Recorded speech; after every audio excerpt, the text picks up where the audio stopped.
በስመ አብ ወወልድ ወመንፈስ ቅዱስ አሐዱ አምላክ አሜን። ቸርነቱ ምሕረቱ ይቅርታው መግቦቱ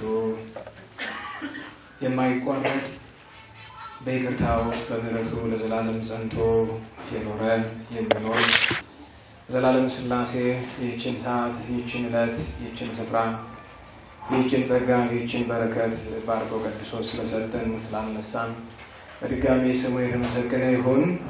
እንዴት ዋላችሁ? እንኳን አደረሳችሁ። ቸር አምላካችን መድኃኒታችን ኢየሱስ ክርስቶስ ከዚህ ሰዓት ከዚህ ዕለት አድርሶናል። ሰሞኑን መሰንበቻችንን ትልልቅ በዓላትን አክብረን የተገናኘ ነው።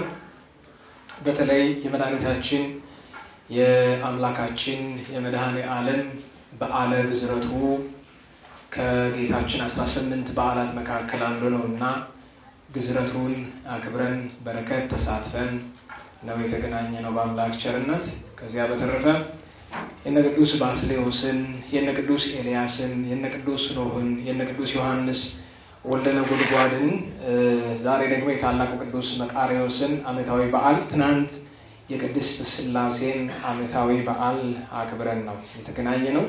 እግዚአብሔር አምላካችን እንግዲህ ከበዓሎቹ ከበዓላት ሁሉ በረከት ከእርሱ ዘንድ ከሚገኝ ቸርነት ከእመቤታችን ከሚገኝ ጣዕም ከቅዱሳን ለቅዱሳን ከተሰጠ ጸጋ ሁሉ እግዚአብሔር አምላካችን ሁላችንም አይንሳን። ለዛሬ የበዓል ዋዜማ የዘመነ ጥምቀት ዋዜማ ነውና ለዘመነ ጥምቀት ዋዜማ የሚሆነንን ትምህርት እንማማራለን። እንግዲህ ያለንበት ወቅት እጅግ አስቸጋሪ እጅግ ጥሩ ያልሆነ የማያስደስት ደስ የማያሰኝ ጆሮ የሚያማጥኑ ብዙ ነገሮችን የምንሰማበት ነውና በዚሁ መካከል ሆነን በዓል እየደረሰ ነው የሚገኘውና የጥምቀት በዓል ደግሞ ከእግዚአብሔር ይልቅ ራሳችንን ለማስደሰት ከእውነት ይልቅ ለልማድ የምንገዛበት በዓል ሆኖ ብዙ ጊዜ ቆይቷል። እየደጋገመን እንደምንለው በኢትዮጵያ ውስጥ አባቶቻችን ይህንን በዓል እዚህ ለማድረስ ስንት ዋጋ እንዳልከፈሉ ዛሬ በዓሉን የተረከብነው እኛ የቤተ ክርስቲያኗ ልጆች እንደሚገባ አለማክበራችን ሳያንስ የማይገቡ ብዙ ነገሮችን የምናደርግበት በዓል እየሆነ ሄዷልና የአደራ መልእክት ለማስተላለፍ ይረዳን ዘንድ ከቅዱስ ወንጌል ቃል አንስተን ለተወሰኑ ደቂቃዎች ተነጋግረን ወደ ዝክረ ቅዱሳን ጉዳያችን እንሄዳለን። የምናነበው ከቅዱስ ዮሐንስ ወንጌል ምዕራፍ 7 ቁጥር 1 እስከ 10 ያለውን ነው። ሰማል አይደለም? ደህና ዋላችሁ? እንዴት ዋላችሁ? ከማን ወንጌል? ከማን? ኧረ ከነማረጉ ከቅዱስ ዮሐንስ ወንጌል ምዕራፍ 7 ቁጥር እስከ 10። እግረ መንገዱን ጥቆማ ልስጣችሁ። ከ1 እስከ 10 ማለት 10ኛው ቁጥር አይነበብም። ገብቷችኋል? በተለይ ዲያቆናት ቅዳሴ ላይ ከ1 እስከ 10 ካለ 10ኛው አይነበብም። ከ1 እስከ 20 ካለ 20ኛዋ ቁጥር አትነበብም። እስከ 16 ካለ 16ኛዋ አትነበብም። የቤተ ክርስቲያናችን አካሄድ ነው። እስከ የተባለው ጥጉ እንጂ መነበቢያው አይደለም። ምክንያቱም ሌላ ማንሻ ነው እያነበባችሁ አይታችሁ ከሆነ ቅዳሴ ላይ ሌላ ርዕስ የቅዱስ ጳውሎስ መልእክት ለጢሞቴዎስ ሲነበብ ያቺ ተሰፍራ የተቀመጠችው ለዕለቱ በዓል የተስማማች ልባባት የመጨረሻውን ቁጥር ስትነካው ሌላ አዲስ ርዕሰ ጉዳይ ነካ። መቀጠል አለበት። ለምን ንክተት ተዋል ከነካው? ስለዚህ ዲያቆናት በተለይ ሌሎቻችሁም በአደባባይ የምታነቡ ካላችሁ የቅዱስ ወንጌል ግጻዊ ላይ ከ1 እስከ 8 ከተባለ የሚነበበው ከስንት እስከ ስንት ነው? ከ1 እስከ 7 ነው። 8ኛው የሌላ ነገር ማንሻ ነው። ጥጉን ነው የሚነግራችሁ። ጥጉን እችን እንያ። ስለዚህ አሁን የምናነበው ከ1 እስከ 9 ነው፣ ግን የምንለው ከ1 እስከ 10 ነው። የቅዱስ ዮሐንስ ወንጌል ምዕራፍ 7 ቁጥር 1 እስከ 10። ከዚህም በኋላ ጌታችን ኢየሱስ በገሊላ ይመላለስ ነበር። ወደ ይሁዳ ምድርም ሊሄድ አልወደደም። አይሁድ ሊገድሉት ይሹ ነበርና። የአይሁድም የዳስ በዓላቸው ደርሶ ነበር። ወንድሞቹም ጌታችን ኢየሱስን እንዲህ አሉት፣ ደቀ መዛሙርት የምትሰራውን ስራህን እንዲያዩ ከዚህ ወጥተህ ወደ ይሁዳ ሀገር ሂድ። ሊገለጥ ወዶ ሳለ በስውር አንዳች ነገር የሚያደርግ ማንም የለምና፣ አንተ ግን ይህንን የምታደርግ ከሆነ ራስህን ለዓለም ግለጥ። ወንድሞቹ ገና አላመኑበትም ነበርና። ጌታችን ኢየሱስም እንዲህ አላቸው፣ ጊዜ ገና አልደረሰም፣ የእናንተ ጊዜ ግን ዘወትር የተዘጋጀ ነው። ዓለም እናንተን ሊጠላችሁ አይችልም፣ እኔን ግን ይጠላኛል። ስራው ክፉ እንደሆነ እኔ እመሰክርበታለሁና። እናንተም ወደዚህ በዓል ውጡ፣ እኔ አሁን ወደዚህ በዓል አልወጣም፣ ጊዜ ገና አልደረሰምና። እርሱም እንዲህ ብሏቸው በገሊላ ቀረ ይላል። ስለ ቅዱስ ቃሉ አምላካችን እግዚአብሔር ስሙ የተመሰገነ ይሁን።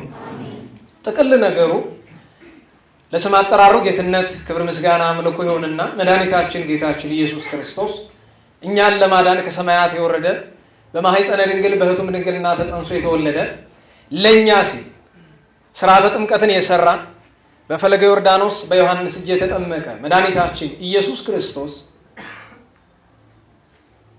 በማይለ ስብከቱ ደቀ መዛሙርቱ ወደሱ መጥተው እባክህን ወደ ይሁዳ ውጣ ብለው ጠየቁት። ገና ከመነሻው ወደ ይሁዳ ምድር ሊሄድ አልወደደም ይላል። ወደ ማን ምድር? ወደ ይሁዳ ምድር ሊሄድ አልፈለገም፣ አልወደደም። አልወደደም ሲባል እኔ እናንተ እንደሚሰማን አይነት ስሜት አይደለም። እርሱ ማን ነው? ጌታችን ኢየሱስ ክርስቶስ እግዚአብሔር ነው። አልወደደም ማለት እውነቱን ባወቀ ነው። እንደኛ በስሜት አይደለም። ብዙዎቻችን የሚነዳን ስሜታችን ነው። በነገራችሁ ላይ ስሜታችን እንደሚነዳን የምታውቁት የሆነ ሰው ዝም ብለን ትክ ብለን አይተን ያስጠላናል አይደል? ለምን ሲባል እንጃ ብቻ ምን ያልወደደው እንላለን? ቀልቤ አልወደደውም። ይሄ ቀልባችሁ ምንድን ነው? ቀልብ ልብ ነው? ጭንቅላት ነው? ኩላሊት ነው? ምንድን ነው ቀልብ? እንዴት ዋላችሁ? ቀልብ አላችሁ? አላችሁ? እንግዲህ ምንድነው ቀልብ? በሌላ አነጋገር ስሜታችንን ነው ቀልብ የምንለው። ስሜት ያልወደደውም ማለት ነው። ወይም የፈረንጆቹ እንደሚሉት ስንተኛ ስሜት ይባላል? ስድስተኛ ስሜት ይባላል። የሰው ልጅ ስድስተኛ ስሜት አለው።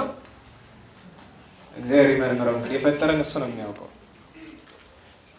አንዳንዴ ደግሞ ትክ ብለን አይተን እንወዳለን። እቺ ደግሞ የት ላይ ትበዛለች? ወንድ እነማን ላይ? ኖይዘሪት ላይ። ኖይዘሪት ደግሞ ነጋሻዬ ላይ አይደለም? ትክ ብላችሁ አይታችሁ ዛሬ ዜና አውታር አለና እሱን እየተመለከትኩ ነበር ለስራ ጉዳይና በብሪታንያ በእንግሊዝ በተለይ በእንግሊዝ በምትባል ኢንግላንድ በምትባለው ሀገርና ዌልስ በሚባሉት ሀገር የሴት ልጅን ቀሚስ መንካት እስከ 2 ዓመት እስራት ያስቀጣል የሚል አዲስ ሕግ ረቋል። የማንን ቀሚስ መንካት? የሴት ልጅ ቀሚስ ሲባል ግን እናንተ የለበሳችሁትን ቀሚስ አይደለም። ምን የሚባለው ነው? ሚኒ ስከርት ነው የሚባለው። የሚገርመው ነገር እኔ ግራ የገባኝ ልክ እንዳየሁት በእውነት 2 ዓመት መቀጣት ያለባት የለበሰችው ነው ወይስ ያንን አይተው በስተት የሷን ያንን ጉርድ ለመግለጥ የሞከረው ወንድ ነው? እስቲ ጥያቄ ልጠይቃችሁ። ልብሳችሁ ላይ ሳምባ ወይ የሆነ ሙዳ ስጋ አንጠልጥላችሁ ውሾች ባሉበት መንደር ሂዱ። ተከትሎ ላጥ ቢያደርገው ማን ነው ጥፋተኛው? ስጋ ተገልጦ ይኬዳል። ውሻ ምንድነው ስራው? ስጋ አለፍልፎ መብላት። የዚህ ዘመን ወንድ ምንድነው ስራው? ሴት ፈልጎ ማርከስ ነው። ለምን ሁሉን ባይሆን እና በእውነት እስራቱ የሚገባ ለሴቶቹ ነበረ። አስቸጋሪ ነው። አንዳንድ እህቶቻችን ወንዶች ለከፉኝ እንዲህ ያሉኝ ምናምን ስትሉ ይገርማኛል። አይ በየመንገዱ እኮ ብዙ ችግር አለ። እንደው ግረ መንገዱን ነገሩ ትዝ ብሎኝ ነው። እና አይተን የምንወድ አይተን የምንጠላ ሰዎች በጣም ስህተት ነን በመጀመሪያ ደረጃ። ምክንያቱም አይቶ መውደድ የሚያስችል አቅም ያለው ሰባተኛ የቅድስና ማዕረግ ያለው ሰው ነው። በመጀመሪያ ደረጃ መጥላት አልተፈቀደም፣ መውደድ ተፈቅዷል። መውደድ ማለት ጾታዊ ስሜትን የሚመለከተው መውደድ ግን አይደለም። ሰባተኛ ማዕረግ ያሉት ግን ልብን ይመረምራል። ክርስቲያን ይመረምራል እንጂ አይመረምርም እንደሚባለው እነርሱ ይመረምራሉ። ጌታችን መሄድ መውጣት አልወደደም ብሎ ቅዱስ ዮሐንስ ወንጌላዊ የነገረን ጌታችን ማእምረ ህቡአት ስለሆነ እዛ ምን እንደሚያደርገው ያውቃል። አስከትሎ ምንድነው የሚለው? ወደ ይሁዳ ምድር ሊሄድ አልወደደም፣ አይሁድ ሊገድሉት ይሹ ነበርና። ሊገድሉት እንደሚሹ ያውቃል። እርሱ ደግሞ የሚሞትበትን ጊዜ በገዛ ፈቃዱ ያውቀዋልና ያለ ጊዜው መሄድን አልፈለገም። ያለ ጊዜው ሄዶ ሊገድሉት ቢሞክሩ አይሳካላቸውም። አልገድላቸው ሲል ደግሞ ምትሃት ነው ይላሉ። ለዚህ ሲባል ጌታችን መሄድን አልወደደም። አሁን ገና የሚጀምረው ወደ ይሁዳ ምድር ሊሄድ አልወደደም ብሎ ነው የሚጀምረው። በነገራችሁ ላይ የዚህ ዕለት ርዕሰ ጉዳያችን ምንድነው ካላችሁ ራሱ ሙሉ ጊዜ ሆኖ ዋናው ርዕሰ ጉዳያችን ግን ወደዚህ በዓል አልወጣም የሚለው ነው የሚሆነው። መቼም አንዳንዴ ስብከት ሲጀመር መጀመሪያ የሚነገር ምኑ ነው? ርዕሱ ነው። ወደዚህ በዓል አልወጣም ነው ቃሉ። የጌታ ነው፣ ጌታችን ወደዚህ በዓል አልወጣም። ለምን እንዲህ አይነት ርዕስ መምረጥ እንዳስፈለገን እንዲሁ መገመት ትችላላችሁ። አሁን ጥር 10 11 12 የሚከበረው በዓል ላይ ምን እንደምናይ አስቀድሜ ጥቂት ነገሮችን እነግራችኋለሁ። ይታወቃል ማን ምን እንደሚሰራ ይታወቃል። ወደዚህ በዓል አሁን ጌታችን ኢየሱስ ክርስቶስ በሚያስተምርበት ዘመን በዓል ደርሶ ነበር። ይሄውም በዓለ መጸለት ይሉታል። የዳስ በዓል ነው። የበዓል አከባበሩ ራሱን የቻለ ብሉያዊ ስርዓት ያለው ሀተታ ያለው ነው። እሱን እናቆየው። ወደዚህ በዓል ጌታ አልወጣም ያለ በዓል ማክበሩ ስህተት ስለነበረ አይደለም። በዓል ማክበሩ ስህተት ስለነበረ አይደለም። ምክንያቱም ይህንን በዓል የሰራው ማን ነው? ራሱ ነው። ጌታችን ደግሞ ቅዱስ ጳውሎስ ለገላትያ ሰዎች ሲጽፍላቸው እንዳለው ገላትያ 4 ላይ ከቁጥር 1 ጀምራችሁ አንብቡት። ወገብረ በሕገ ኦሪት ከመ ይሳየጥ ጦሙ ለውስተ ኦሪት ይላል። በኦሪት ያሉትን ገንዘብ ያደርጋቸው ዘንድ ወደ ሐዲስ ኪዳን፣ ወደ ወንጌል፣ ወደ ሕይወት፣ ወደ ጸጋ፣ ወደ በረከት ያመጣቸው ዘንድ እርሱ ለኦሪት ተገዛ፣ ኦሪትን ሰራት ብሎ ይናገራል። እሱ ነገር በገላትያ ተጠቅሷል። እንዲህ ይላል ምዕራፍ 4 ቁጥር 4 ላይ አንዳንዴ በግዕዝ ሲጠቀስ ግራ ሊገባችሁ ስለሚችል አማርኛውንም እናንብበው። ገላትያ 4:4 ላይ ነገር ግን ቀጠሮ በደረሰ ጊዜ እግዚአብሔር ልጁን ላከ፣ ከሴትም ተወለደ፣ የኦሪትንም ሕግ ፈጸመ፣ እኛ የልጅነትን ክብር እንድናገኝ በኦሪት የነበሩትን ይዋጅ ዘንድ እሱ የኦሪትን ሕግ ፈጸመ ይላል። እያንዳንዷን የኦሪት ዘእንበለ ኃጢአት ባሕቲታ ከኃጢአት ከብቻዋ በቀር እያንዳንዷን ሕግ ፈጸመ ይላል። ሰራኤ ሕግ፣ ፈጻሚ ሕግ መድኃኔ ዓለም። አሁን ግን ወደ በዓል አልወጣም ማለት ለምን? ሊገድሉት ይሻሉና። በእውኑ ሰውኛውን ብናስበው ሊገድሉት መሻታቸውን አስበው ብቻ ይቀራሉ ወይ ብለን ብንል አይመስልም። ጌታችን ኢየሱስ ክርስቶስ ወደ በዓል የሚወጣው ስርዓቱን ለመፈጸም ብቻ አይደለም።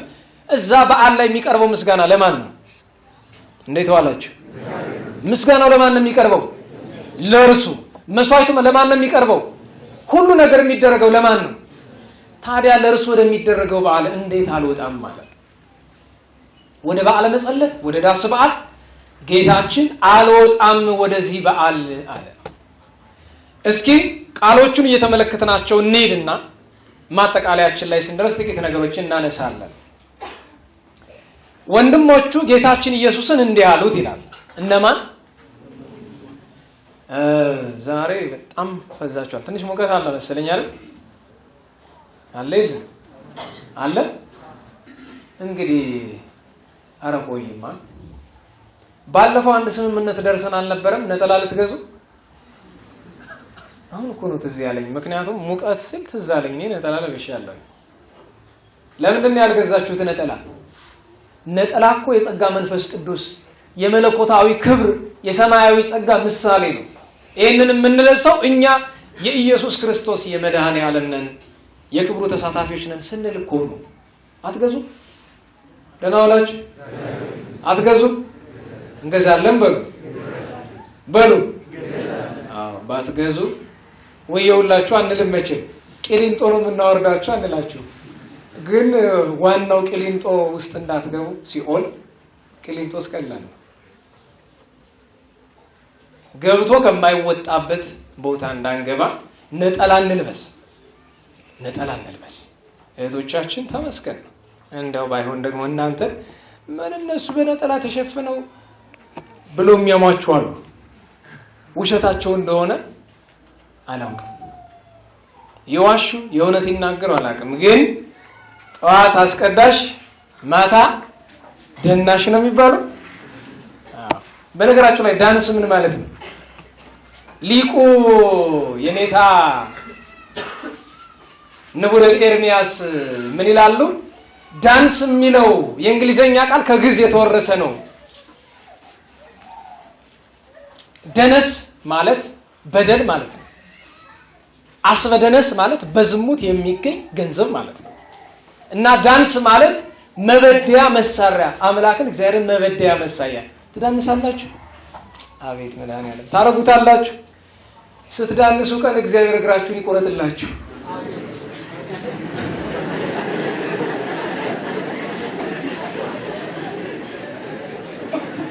ለምን? ቀኝ አይን ብታስት አውጣና ጣላት፣ ቀኝ እጅ ቆርጣ አንድ እግሩን ከነተ ትገባ ይሻላል ብዬ አደራችሁ። ጭፈራ ቤት እንዳትሄዱ። ከማን ጋር መሰላችሁ የምትጨፍሩ? ከአጋንንት ጋር። እዛ እኮ ጋጋን አቤት እንደው አይናችሁ እንደው እንትን አለ ስሪዲ የሚባል መነጠር አለ አይደል? የማይታየውን ያሳያል ይባላል። እኔ አይቻላቅም ሲሉ ነው የምሰማው። ያብታም ነው አሉ። እኔ በምን አቅማችን ነው? እና ልክ እንደዛ እኮ መንፈሳዊ ስሪዲ መነጽር ቢገጠምልን አቤት አጋንንት ጋር ሰው እንዴት ይጨፍራል? በትንቢተ ኢሳይያስ አላያችሁትም? በዚያም አጋንንት ይዘፍናሉ ተብሎ ተነግሯል። ከአጋንንት ጋር አትዝፈኑ፣ ጥሩ አይደለም። ልቦናችን ይርጋ። ጌታችን ኢየሱስን ወንድሞቹ እንዲያሉት ይላል። እነማን ወንድሞቹ? አሁን ጌታችን ኢየሱስ ክርስቶስን ወንድሞቹ የተባሉ እነማን ናቸው ትሉኝ እንደሆነ ወንድሞቹ የሚባሉ ሁለት አይነት ናቸው። አንደኛ የአረጋዊ ዮሴፍ ልጆች ናቸው። ስምዖን፣ ዮሳ፣ ይሁዳና ያዕቆብ። ከነዚህ መካከል ዮሳ ጌታችን ሕፃን እያለ በምድረ ግብጽ አርፎ ተቀብሯል። ሶስት ወንድሞች የሚባሉ አሉ። ቅዱስ ያዕቆብ፣ ቅዱስ ስምዖንና ቅዱስ ይሁዳ። ወንድሞቹ መባላቸው የአንድ የዘር ሐረግ ላይ የሚቆጠሩ የአንድ ቅድመ አያት ልጆች ስለሆኑ ነው። አንድም በአባትም በእናትም ይገናኛሉ። እናታቸው ማርያም ትባላለች፣ የድንግል ማርያም አክስት ናት። ጌታችን ደግሞ የድንግል ማርያም ልጅ ነው። እናታቸው የድንግል ማርያም አክስት ናት፣ ጌታችን የድንግል ማርያም ልጅ ነው። ዮሴፍ አረጋዊ የድንግል ማርያም የቅድመ አያቷ የልጅ ልጅ ነው። እነሱ ዮሴፍ አረጋዊ ልጆች ናቸው። በዚህ ምክንያት ወንድሞቹ ይባላሉ። ሁለተኛ አብረውት ስላደጉ ወንድሞቹ ተብለዋል። ሌሎቹ ወንድሞቹ የተባሉ ቅዱሳን ሐዋርያት በአጠቃላይ ናቸው። ምክንያቱም ቅዱስ ጳውሎስ በዕብራውያን መልእክቱ ምዕራፍ 2 ላይ ሲነግረን እየሐፍር አሃው የብሂሎቶሙ ወንድሞቼ ይላቸው ዘንድ አያፍርባቸውም ይላል። ለምንድን ነው ወንድሞቼ የሚላቸው? ጌታችን የኛን ስጋ ስለተዋሃደ ፍጹም ሰው ሆኗልና ማን ይለናል? ወንድሞቼ። ቅዱሳን ሐዋርያትን ወንድሞች ይላቸው ነበርና ወንድሞቹም እንዲህ ያሉት ማለት አንድም ሐዋርያቱ፣ ሁለትም ከሐዋርያቱ መካከል ያሉት ለእርሱ በእናቱ በድንግል ማርያም ምክንያት በስጋ የሚዘመዱት ናቸው። በነገራችሁ ላይ ዮሐንስ ወልደ ነጎድጓድም በጣም የቅርብ ዘመድ ነው ለጌታ በድንግል ማርያም ወገን። የዘብዴዎስ ልጆች ያዕቆብን ጨምሮ ያዕቆብና ዮሐንስ ማለት ነው። የዚህ ወንጌል ጸሐፊ ደቀ መዛሙርት የምትሰራውን ስራን እንዲያዩ ከዚህ ወጥተህ ወደ ይሁዳ ሂድ አሉት። አሁን እነርሱ ወደ በዓል እንዲወጣ እየጠየቁት ነው፣ ወደ ይሁዳ እንዲሄድ። ለምን? አንተ በስውር ብቻ። ምክንያቱም ጌታችን ኢየሱስ ክርስቶስ ለነሱ ታምራትን ይሰራል፣ ድቅ ያደርግላቸዋልና ለኛ የምታሳየውን ነገር ለሕዝብ አሳየና ይመኑብህ። እነሱ በመንፈሳዊ ቅንዓት ነው ይመኑብህ። እኛ እንዳመንን ባንተ አይሁድ እንዲያምኑ ወደ ይሁዳ ሂድና ግለጥ፣ ትምህርትህን ግለጥ፣ ታምራትህን ግለጥ፣ ድንቅ ስራን ግለጥ ብለው ለመኑት። መጠየቃቸው የሚገባ ነገር ነው። ነገር ግን ያላስተዋሉታል። ጌታችን ኢየሱስ ክርስቶስ ለመሄድ አልወደደም ብቻ ሳይሆን አንዳንዴም ምክርንም አይሻም። እዚች ላይ ትኩረት አድርገን እንነጋገር። በነገራችሁ ላይ እግዚአብሔር የሰው ልጆችን ያማክራል አያማክርም? እንዴት ሆናችሁ? ያማክራል አያማክርም? ያማክራል። ይሄንን አይተናል። በኦሪት ዘፍጥረት ምዕራፍ 18 ላይ ማንን አማከረው? አባታችን አብርሃምን። በትንቢተ አሞጽ ላይ እግዚአብሔር ለነቢያቱ ሳይናገር ምንም አይሰራም ተብሏል። መንገር ማለት ዞሮ ዞሮ ምንድነው? ማማከር። ለነሱ የሚነግራቸው ግን በእውኑ እነሱ የሚነግሩት እሱ የማያውቀው ነገር ኖሮ ነው አይደለም። ክብራቸው ለመግለጥ ነው። እንደ ደካማ ፍጡር ግን ጌታችን ከማንም ምክርን አይሻም። ግን ያማክራቸዋል፣ ይነግራቸዋል፣ አስቀድሞ ያሳውቃቸዋል። ለሊቀ ነቢያት ቅዱስ ሙሴ በዘጸአት 32:18 ላይ ይህንን ሕዝብ ላጠፋው ነኝ ብሎ አማክሮታል። በነገራችሁ ላይ አማክሮት ብቻ አልቀርም። ቅዱስ ሙሴ ልም አድርገው አለው ወይስ ማራቸው ነው ያለው? ማራቸው። ጌታችን ሰማው አልሰማው? ሰማው። ምክሩን ተቀበለ። ይሄ አምላካዊ ረቂቅ ስራ ነው። ነገር ግን እንደ ደካማ እንደ ፍጡር ግን ከማናቸውም ምክርን አይሻም። አንዳንዴ ቅዱሳን ለምነውት ጌታችን የማይቀበልበት ልመናው ተቀብሎ የማይፈጽምበት ጊዜ አለ። በነገራችሁ ላይ የቅዱሳን አማላጅነት ማለት የተናገሩት ነገር በሙሉ ይፈጸማል ማለት አይደለም። ተረታችሁኛል? የሚቀበላቸው አለ፣ የማይቀበላቸው ስንል እነሱን ማቃለሉ ሳይሆን የጠየቁትን ጥያቄ ፍትሁ ላይቀበለው ይችላል። ስለዚህ ምን ያደርጋል? ቅዱስ ዳዊት የሚናገረው ነገር አለ። ወጸሎቴኒ ገባ ውስተ ጽኔ፣ ጸሎቴ ወደ ምን የገባ? ወደ ጉያዬ፣ ወደ እኔ እቅፍ ተመለሰ ይላል። ጸሎቴ ወደ እኔ ተመለሰ። ምን ማለት ነው? ቅዱሳን ለምሳሌ አሁን ሀገራችን ያለችበትን ሁኔታ ተመልከቱት። ጭምልቅልቅልቅ ብሏል። ከመሪ እስከ ተመሪ፣ ከትልቅ እስከ ትንሽ፣ ከሃይማኖተኛ እስከ ከሃዲ፣ ከአዋቂ እስከ አላዋቂ ሁሉ ቅዱስ ዳዊት ተናግሯል። እየደጋገምኩ እለዋለሁ ኩሉ አረ ወቡረ አለው። ሁሉ ሰው በአንድ ነገር እኩል ሆነ። እሱ ምንድነው? በክፋት። በቀደም አንዱ ልጅ ፌስቡክ ላይ ምርጥ አባባል ሰማሁ። ክፋተኛ ሰው ክፋትን አይጠግብም ሲባል ያለ ጽፎ ነበርና ምን ያደርግ? አዎ ክፋተኛ ሰው ክፋትን አይጠግብም። ለምን? ክፋተኛ ማለት ግን ማን ነው? እስኪ ከኛ መካከል ክፋት የሌለበት ሰው እጁን ማውጣት ይችላል? ማን ነው ክፋት የሌለበት እዚህ መሃል? ማን ነው? እስኪ እኔ እንዲህ ነኝ። አልቦ ዘይገብር አለ ሰናይት፣ በጎ ነገርን የሚሰራት ማንም የለም የተባለበት ዘመን ይሄ ነው። በጎ ነገርን የሚሰራት አንድ ሰው የለም። አንድ ሰው አልቦ ዘይገብር አለ ሰናይት ተብሎ በቅዱስ ዳዊት ተነግሯል። በዚህ ዘመን በበረሃ አባቶቻችን ወድቀው ያለቅሳሉ። ይሰማቸዋል፣ አንዳንዴ ግን አይሰማቸውም። ለምሳሌ በዚህታች ደም ይፈሳል። ደም የሚፈስበት ዞር ስትሉ ማይበረ ሥላሴ ታላቁ ገዳም አለ።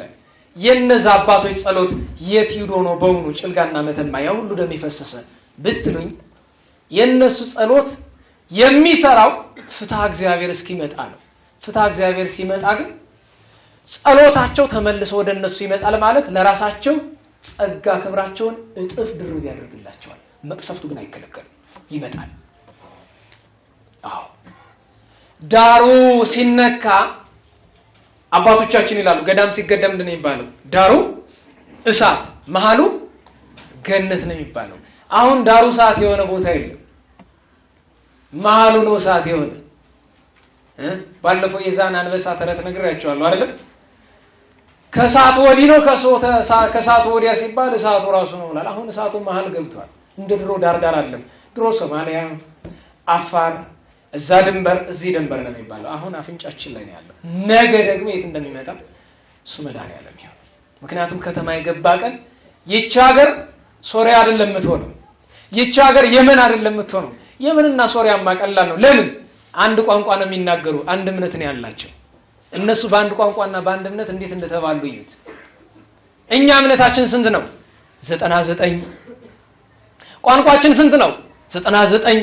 አመለካከታችን 99፣ ርዕዮታችን 99። በዛው ልክ ክፋታችንም 99 ነው። መሪ የለ፣ መካሪ የለ፣ ቁጭ የለ፣ ገሳጭ የለ። ለዛ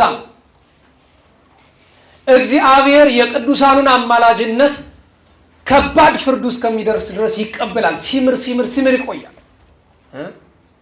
በኋላ ግን ተበቅሎ ያጠፋል። ሊቀ ነቢያት ቅዱስ ሙሴ በዘጸአት 32 ይቅር ያሰኛቸውን በኦሪት ዘኍልቍ ላይ ስትሄዱ ምዕራፍ 24 አካባቢ ስታነቡት እልም አድርጎ ሲያጠፋቸው እግዚአብሔር ታያላችሁ። ያን ጊዜ ምልጃውን አልተቀበለውም ማለት ሊቀ ነቢያት ቅዱስ ሙሴ አያማልድም ማለት አይደለም። ሁሉም ነገር ልክ አለው። ሁሉም ነገር ገደብ አለው። ሁሉም ነገር መጠን አለው። እኔ አንዲት እህት ቁጭ ብላ ታወራለች ሰው ጋር። ኧረ ጸልዩ፣ ኧረ እንጸልይ ሀገር ጠፋ ብለን ስንል ችግር የለውም እግዚአብሔር ይህችን ሀገር አይተዋትም ብላ ስትል ከመናደድ የተነሳ በጥፊ ሁሉ ልመታት አምሮኝ ነበር። አምሮኝ ነው ያልኩት።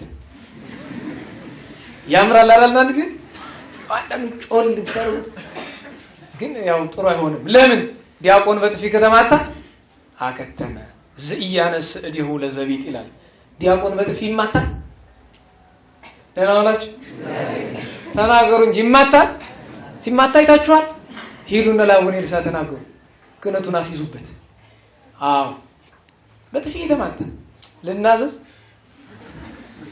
ይቅርብኝ። ደግሞ እዚህ በኋላ አንተ አታስተምርም እንዳልባል ተወው እንጂ አንዳንዴ አስቸጋሪ ነው። ስትናደዱ ማሰብኩ ከተግባር ነው ቁጥሩ እና ምን ሆነ ተናደድክ ስትልኝ ምን ማለት ነው? እግዚአብሔር ይህችን ሀገር አይተዋትም እንዴ? ይህች ሀገር አዎ የድንግል ማርያም ያስራት ሀገር ናት። ግራኛ መልስ ያጠፋት የድንግል ማርያም ያስራት ሀገር አልነበረችም እንዴ? ንገሩኝ። ሱስንዮስ ሲያጠፋ፣ ድርዊስ ሲያጠፋ፣ ጣሊያን ሲያጠፋ አልነበረችም እንዴ? የእመቤታችን አስራት የሚሰራ እኛ እመቤታችን ስንሆን አይደል? ከሰይጣን ጋር እየዋልን እግዚአብሔር አያጠፋትም አይደለም አድርጎ ያጠፋታል አንድ ቀን። ያን አያሳየን ነው የሚሻለው። አያሳየን አያድርስም። አባቶቻችን ይላሉ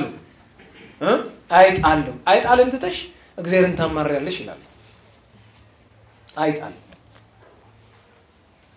ስለዚህ እግዚአብሔር በገዳም የወደቁ ቅዱሳንን አማላጅነት ለነሱ ጸጋ ክብር አድርጎ መልሶ ለሕዝቡ ግን አልለመንም የሚልበት ጊዜ ይመጣል። ያ እንዳይመጣል እና ወጣ አስተምር አሉት፣ ወጣ ንገር አሉት። ጌታ አይሆንም ማለት ለምን? እዛ ያለውን ያውቃል። እንቀጥል። ጌታችን ኢየሱስ እንዲህ አላቸው፣ ጊዜ ግን አልደረሰም፣ የእናንተ ጊዜ ግን ዘወትር የተዘጋጀ ነው። ዓለም እናንተን ሊጠላችሁ አይችልም አላቸው። ልብ በሉ፣ ዓለም እናንተን ሊጠላችሁ አይችልም።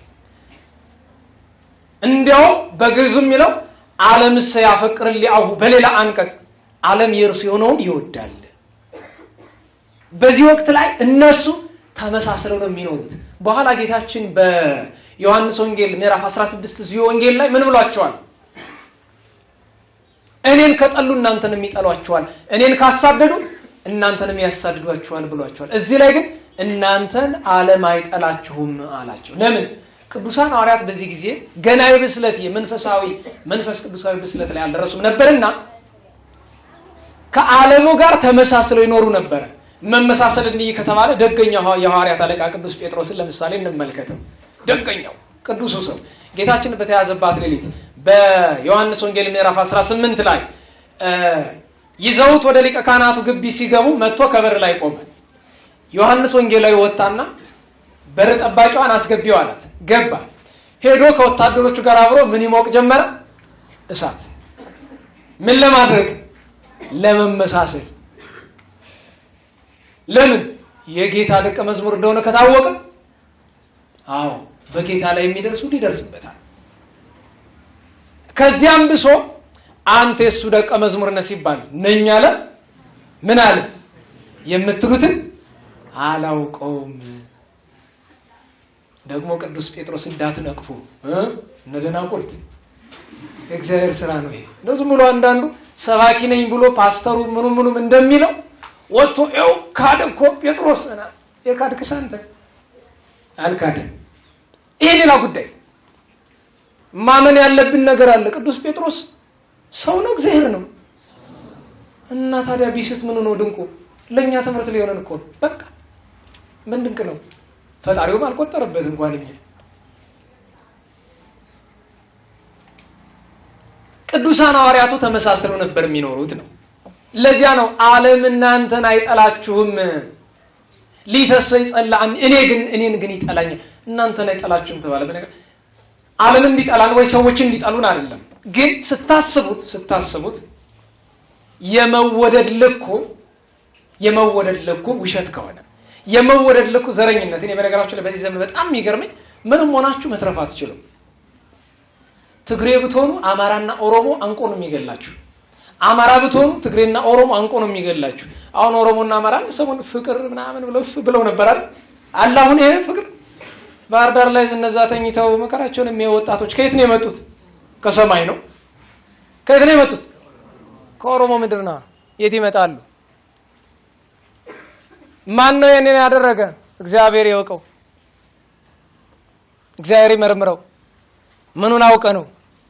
አንድ ነገር ግን አምናለሁ እኔ አማራ እንዲክፉ ይሰራል፣ ኦሮሞ እንዲክፉ ይሰራል፣ ትግሬ እንዲክፉ ይሰራል ግን ብዬ ልናገር አልችልም። እኔ የህዝብ ክፉ አላውቅም። በህዝቡ ስም የሚነግዱ ብዙ ክፉዎች ግን አሉ። በዚህ ዘመን እውነቱን ያዙ። ዓለም ይጥላን። ሰምታችሁኛል? ማን ይጥላን? ጮክ ብላችሁ እስኪ ዓለም ይጥላን በሉ። ዓለም ካልጠላን እግዚአብሔር አይወደንም። ይሄንን ማወቅ አለብን። ዓለም ሊጠላን ያስፈልጋል። እውነቱን ይዘን ዓለም ሊጠላን፣ ዓለም አክብሎ ሊተፋብን ይገባል፣ ሊተፋንም ይገባል። ይሄ ነው እውነቱ፣ ይሄ ነው ምስጢሩ። እናንተን አይጠላችሁም እንዳንባል ዓለም ሊጠላን ይገባል። ጌታችን አንድ ነገር ብሏል ለቅዱሳን ሐዋርያቱ በማቴዎስ ወንጌል ምዕራፍ 24 ላይ እና ምዕራፍ 10 ላይ ስትመለከቱት ትከውኑ ጽሉአነ በእንተ ስሜ፣ ስለ ስሜ ምን ትሆናላችሁ? የተጠላችሁ ትሆናላችሁ ብሏል። በሞቴ ላስቸግራችሁ ስለ ስሜ በሉ። የተጠላችሁ ትሆናላችሁ። የእርሱ ስሙ ማን ነው? ንገሩኝ። ኢየሱስ ክርስቶስ። እግዚአብሔር እውነት ነው። እግዚአብሔር ፍቅር ነው። ሁለቱን ነገር እንያዝ። ዓለም እንዲጠላን እግዚአብሔር እንዲወደን እግዚአብሔር ፍቅር ነው፣ እግዚአብሔር እውነት ነው። ስለዚህ ከእውነትና ከፍቅር ጋር እንገኝ። ኦሮሞ ነኝ፣ አማራ ነኝ፣ ትግሬ ነኝ የምትል ጣለው። ቅማንት ነኝ የምትል ጣለው። እውነቱን ያዝ። እውነቱ ሰው መሆን ነው፣ የእግዚአብሔር ፍጡር መሆን ነው። ይሄን ፌክ ሰብእና ወዲያ ጣሉልን። ማንም ትግሬ፣ ማንም ኦሮሞ፣ ማንም አማራ፣ ማንም ቅማንት፣ ማንም አገው የለም እዚህ ዓለም ላይ ማንም የለም። ራሳችሁን አታሞኙ፣ ራሳችንን አናሞኝ። እኛ በእግዚአብሔር ምሳሌ በእግዚአብሔር አርአያ የተፈጠርን ሰዎች ነን፣ የሰው ልጆች ነን። ስለዚህ እውነትን እንያዝ። እውነቱ ይሄ ነው፣ ሰው መሆናችን ነው እውነቱ። ሁለተኛው ነገር እግዚአብሔር ፍቅር ነው። እግዚአብሔር ፍቅር ነው።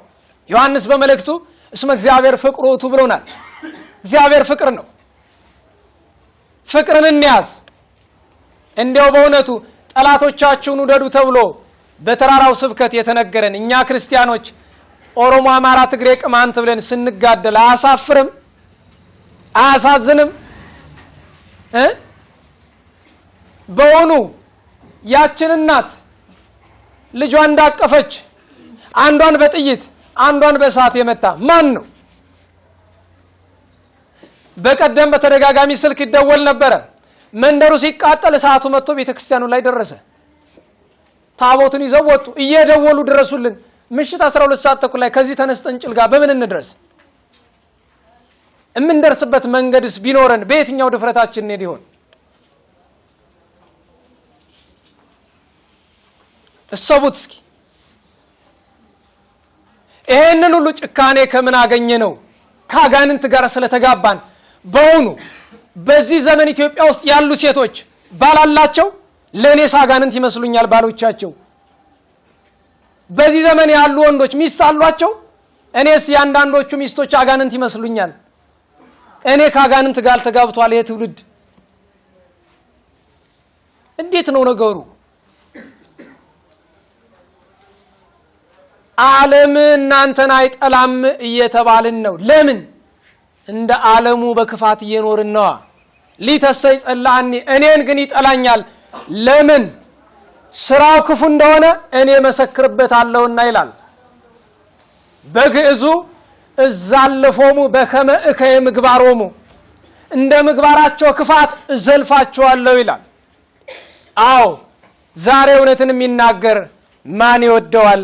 በተረታችንም ቀድሞ የተናገረን ሰው ይጠላዋል፣ ቀድሞ የደረሰን ወፍ ይበላዋል ይባላል አይደል? ችግር የለውም። አንዲት ፍሬ ወፍ በላት ሰው በላት ምን ይቀርባታል? መበላት ነው። እንዲያውም የወፉ ይሻላል። ሰው ሲበላ በኋላ በታች ሲወጣ እንዴት ሆኖ ነው? ቆሻሻ ጸያፊ ነው አይደለም? የወፉ አሳ ደህና ነው መቼም ይሻላል። የሰው ሰገራ ከመሆን የወፍ ኩስ መሆን ይሻላል። አዎ ተናግረን ሰው ቢጠላን ይሻላል።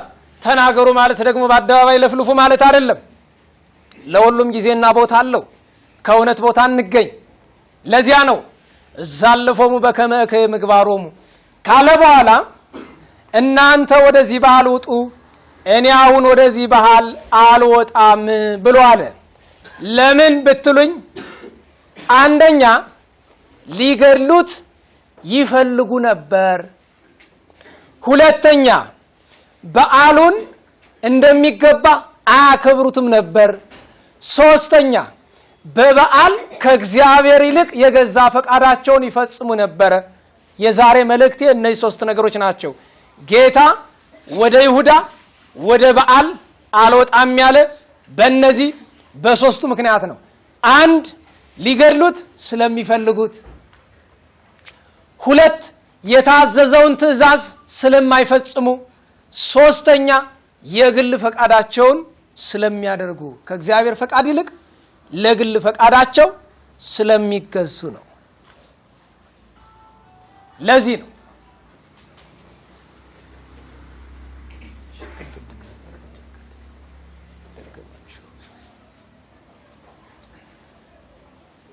እነዚህ ሶስት ምክንያቶች ናቸው ዋናዎቹ። ከመጀመሪያው እንነሳ። ወደ ይሁዳ ወደ በዓል አልወጣም ያለ ለምንድን ነው? ጌታችን ምን ሊያደርጉ ይፈልጉ ነበር? ሊገሉት። እስኪ ሰሙት። የሚገርማችሁ ነገር አሁን እዚህ አካባቢ ጥይት የሌለው ሰው የለም። ምናልባት የሌለው ሰው ማን ነው? እናንተም ይኖራችሁን አልመችም። እዚህችም እኮ ሳጥ አድርጎ የገባ ይኖራል። አደራችሁን ሽጉጥ ይዛችሁ እዚህ እንዳትገቡ እሺ። ይፈርድባችኋል መድኃኔዓለም። ነውር ነው። የጦር መሳሪያ ተይዞ አይገባም ወደ እግዚአብሔር ቤት። ሁሉ ታጣቂ፣ ሁሉ ወገቡን ነቅናቂ አስቸጋሪ ሆኗል። ጌታችን ሊገድሉት ስለሚፈልጉ አልወጣም። ልብ በሉ። እኔ መቼም በጥምቀት በዓል ማንን ይገላል እኔ አላውቅም። ላስፈራራችሁ ብዬም አይደለም። ግን መግደል ምን ማለት ነው? መጀመሪያ ሰውን በስንት ይገድለዋል? መግደል ሲባል መጀመሪያ የበዓሉን ስርዓት መግደል አለ። መግደል ሲባል ሁለተኛ መንፈሳዊ ልቡናን መግደል አለ። መግደል ሲባል ሶስተኛ አካልን መግደል አለ።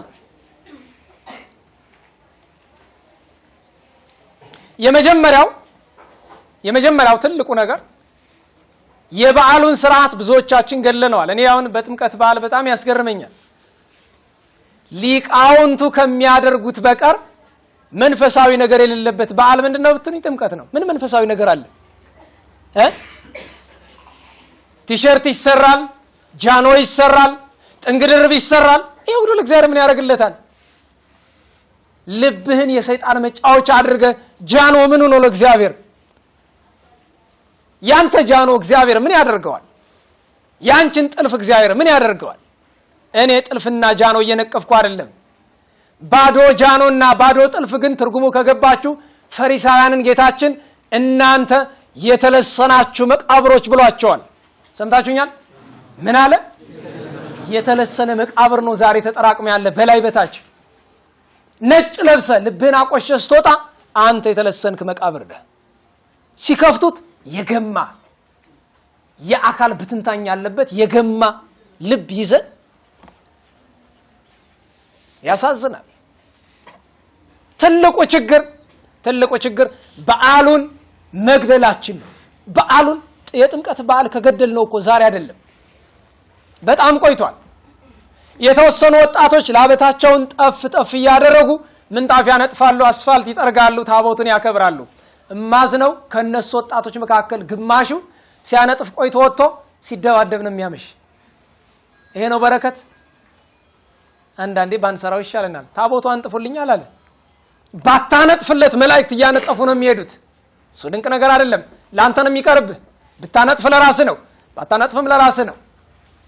ይልቅስ ልብህን አንጥፍ፣ ምንጣፉ ይደርሳል። ከዛ በኋላ አታንጥፉ ማለት አይደለም፣ የሚቀድመውን እናስቀድም ነው።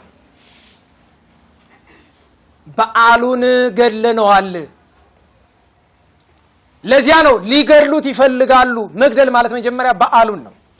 ሁለተኛ መንፈሳዊ በረከት ሰው እንዳያገኝ ስቅቅ ብሎ። በነገራችሁ ላይ በዓል ታስታውሳላችሁ፣ ታቻምና ሰው በዓለ ጥምቀት ለመውጣት አልፈለገም።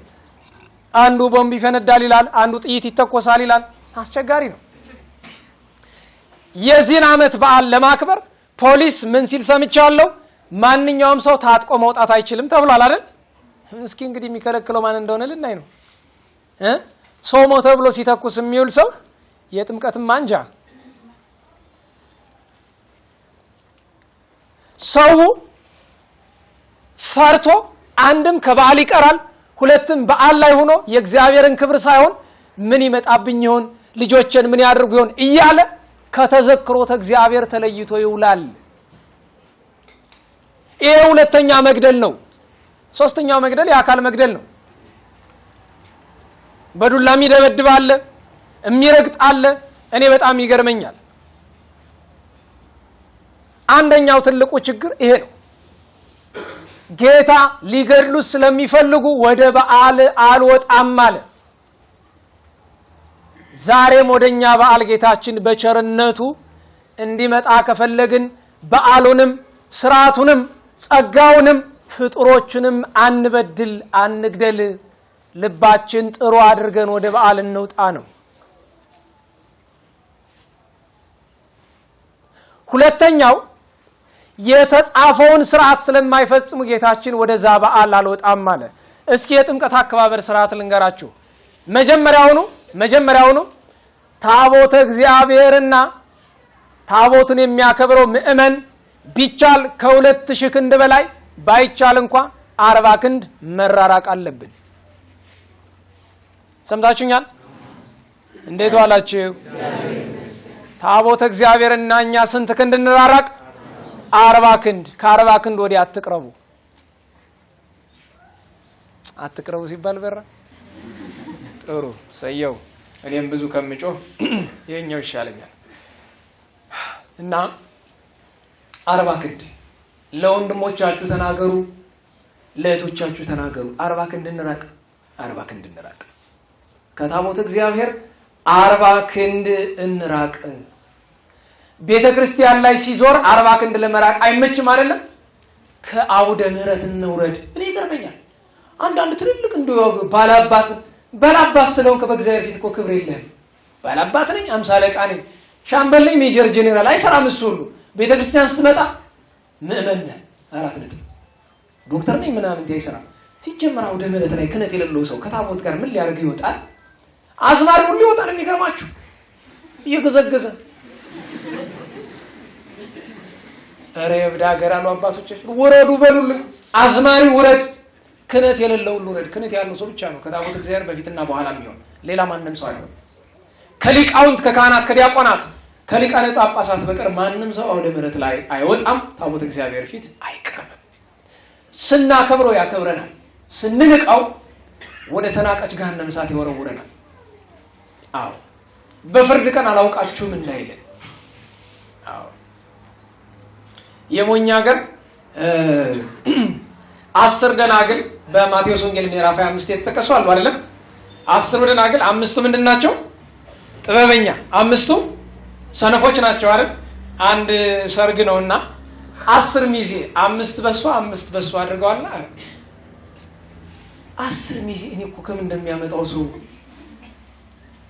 እንደው ምንም ነገር መጨመር ነው የሚያስደስተን አይደል? ሚዜ ስንት ነው ለመሆኑ በቤተ ክርስቲያን ስርዓት? እንዴት ዋላችሁ? ሚዜ ስንት ነው? ዋና ሚዜ የሚባል አንድ ሰው ግን እንደ ባህል ተደርጎ ሁለተኛና ሶስተኛ ይጨመራል። እሺ 3 ይሁን እንበል። ምዝነት ታውቃላችሁ? ዝምድና እኮ ነው። ከሚዜ ጋር እኮ 7 ትውልድ አትጋባም። አሁን የሆነች ልጅ በቅርብ ታገባለች አሉ። ጓደኛዋ 10 አደረገች። እሷ እኔ እንዴት ከሷ አንሳለሁ ብላ 20 አደረገችው። ልብ በሉ። ከነዚህ ከ20 ሰዎች ጋር የሷ ቤተሰቦች 7 ትውልድ አይጋቡ ማለት ይችላል። ጎንደር ከተማ ከዚህ በኋላ ቤተሰቦቿ ማንንም ማግባት አይችሉም። እንደው የደናቁርት ሀገር ምን ተሻለን? ማንን ይመስላችኋል? የደናቁርት ሀገር እያልኩ ያለሁት ጎንደርን ነው። አዎ እስቲ ተወልጄ ያደኩባት እንደው መንፈሳዊ ወተት ያጠጣችኝን ከተማ ዛሬ እስኪ ልውቀሳት። የደናቁርት ከተማ እንበላት እስኪ። ሁልጊዜ የማን ከተማ ነው የምትባል? የሊቃውንት አሉ ግን 1% እንኳን አይሞሉ። ስለዚህ በ1% እንጥረው በ99 እንዴት ዋላችሁ? ንገሩኝ። በአንዱ ነው በ99? ጮክ በሉ። አይዟችሁ አትፍሩ። የሆነ ነገር ቢመጣ ምን ጋር ነው ማለት ነው። የሰነፍ ከተማ ማስተዋል የጎደለው ከተማ ይሆነ። ይሄ ከተማ ጎንደር ብቻ ታይመስላችሁ። እንዲያው እኔ ያለሁባት ልውቀስ ብዬ ነው እንጂ ማን የተሻለ አለ? ሁሉ ያው አይደል? አስቸጋሪ እኮ ነው። እና ባለ10ቱን እስቲ ጠይቁልኝ። ምን ብላ ነው 10 ያደረገችው? በ10 ደናግል ምሳሌ። አረ ጉድ ፈልቷል። እሺ ጥሩ። የወንዶቹ ናቸው ጥበበኞቹ ወይስ የሴቶቹ? እስቲ ንገረኝ። 5ቱ ሲኦል የሚገቡት ናቸው፣ 5ቱ ገነት መንግሥተ ሰማያት የሚገቡት ናቸው። እንዲህ ብሎ ምሳሌ ያለው። አቤት የሞኝ ሀገር። እንደዛ ሚዜዎቹ ደግሞ ይኸው ምንድነው አናብጥ ነው የሚባለው፣ እንዳንበጣ እንደ እንስሳ ተሰልፈው ምን እንደተመሰለባቸው ሳያውቁ። አይ ኪሳራ የሆነ ነገር። እናስተውለው፣ በእውነት እናስተውለው። የእግዚአብሔር ስርዓት አለ። ያ የተጻፈው ስርዓት መፈጸም አለበት። 40 ክንድ እንራቅ። አንደኛ። ሁለተኛ በእውኑ የጥምቀት ታቦት ስንት ሰዓት ነው መግባት ያለበት? ሊቃውንቱ እናንተ እንዳይክፋችሁ ስለማይናገሩ ዝም አላችሁ። ከ3 ሰዓት በኋላ ታቦት አይቆይም። ወደዳችሁም ጠላችሁ። ለምን በሉ። አንደኛ ይሄንን ስርዓት የጀመሩት አጼ ገብረ መስቀል ናቸው። የዛሬ 1500 ዓመት በአጼ ገብረ መስቀል ዘመን በትውፊት ሊቃውንት ሲያስተምሩ 3 ሰዓት ላይ ነው ጽላቱ ወደ ማደሪያው የሚገባው። 3 ሰዓት ይግባ ቢባል ያቅታል? እዚህ ንገሩኝ፣ ያቅታል?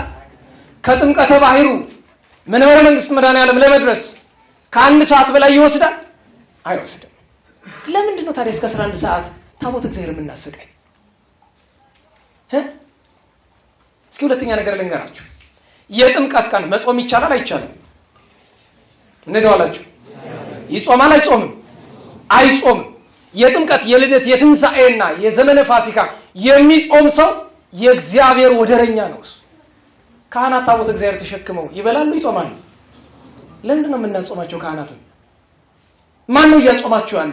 ማን ነው ሥርዓተ ቤተክርስቲያንን እያስጣሳቸው ያለ? እኛ አይደለንም? እንደውም ይሄ ሊቃውንት ቢሰሙ አረ ጽድቁ ቀርቶብኝ አረ 6-7 ሰዓት በገባልን ነው የሚል።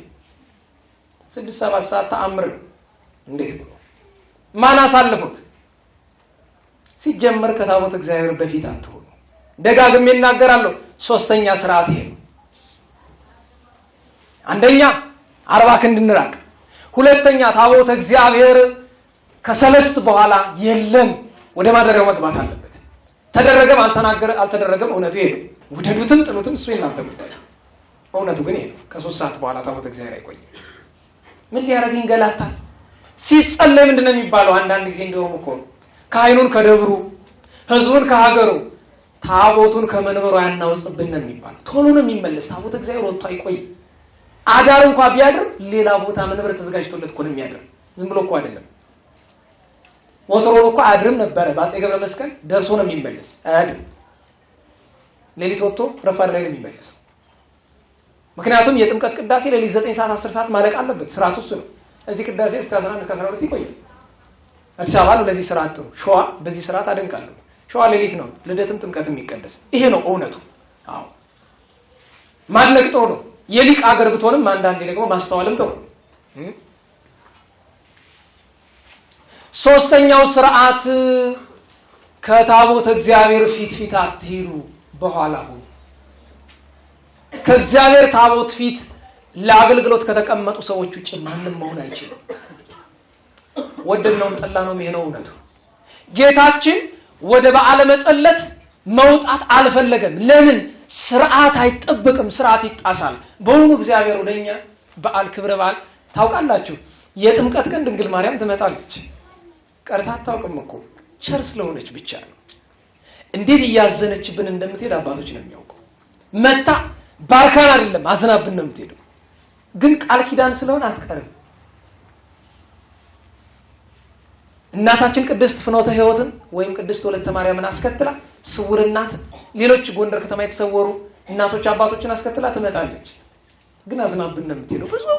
ብዙ ጊዜ በሁላችን አዝናብን ነው የምትሄደው። ስርዓት አይጠበቅም። ጌታ ግን አልመጣም ወደዚህ በዓል እያለ ነው። አልመጣም።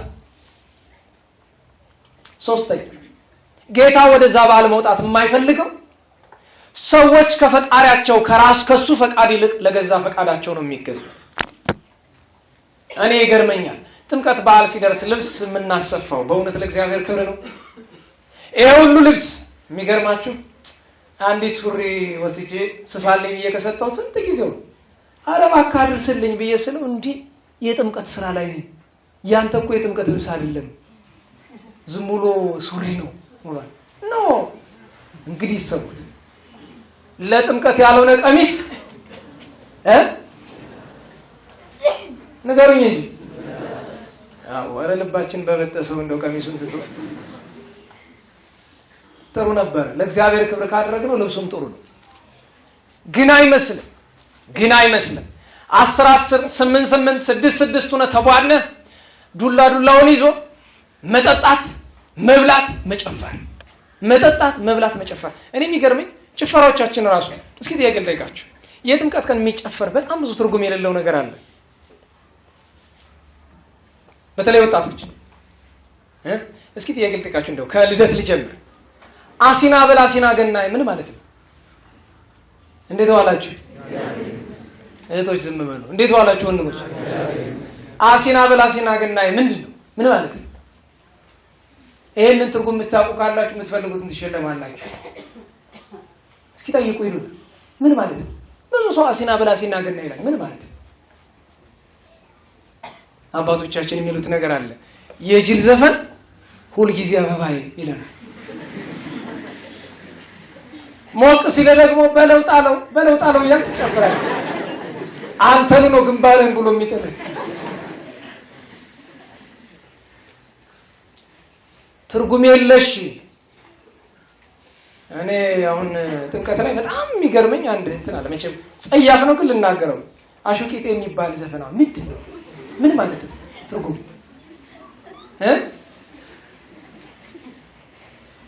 ሚኪ የኛ ነው ሚኪ የኛ ነው ያልኩ ጨፈረን። የቆሎ ጓደኛ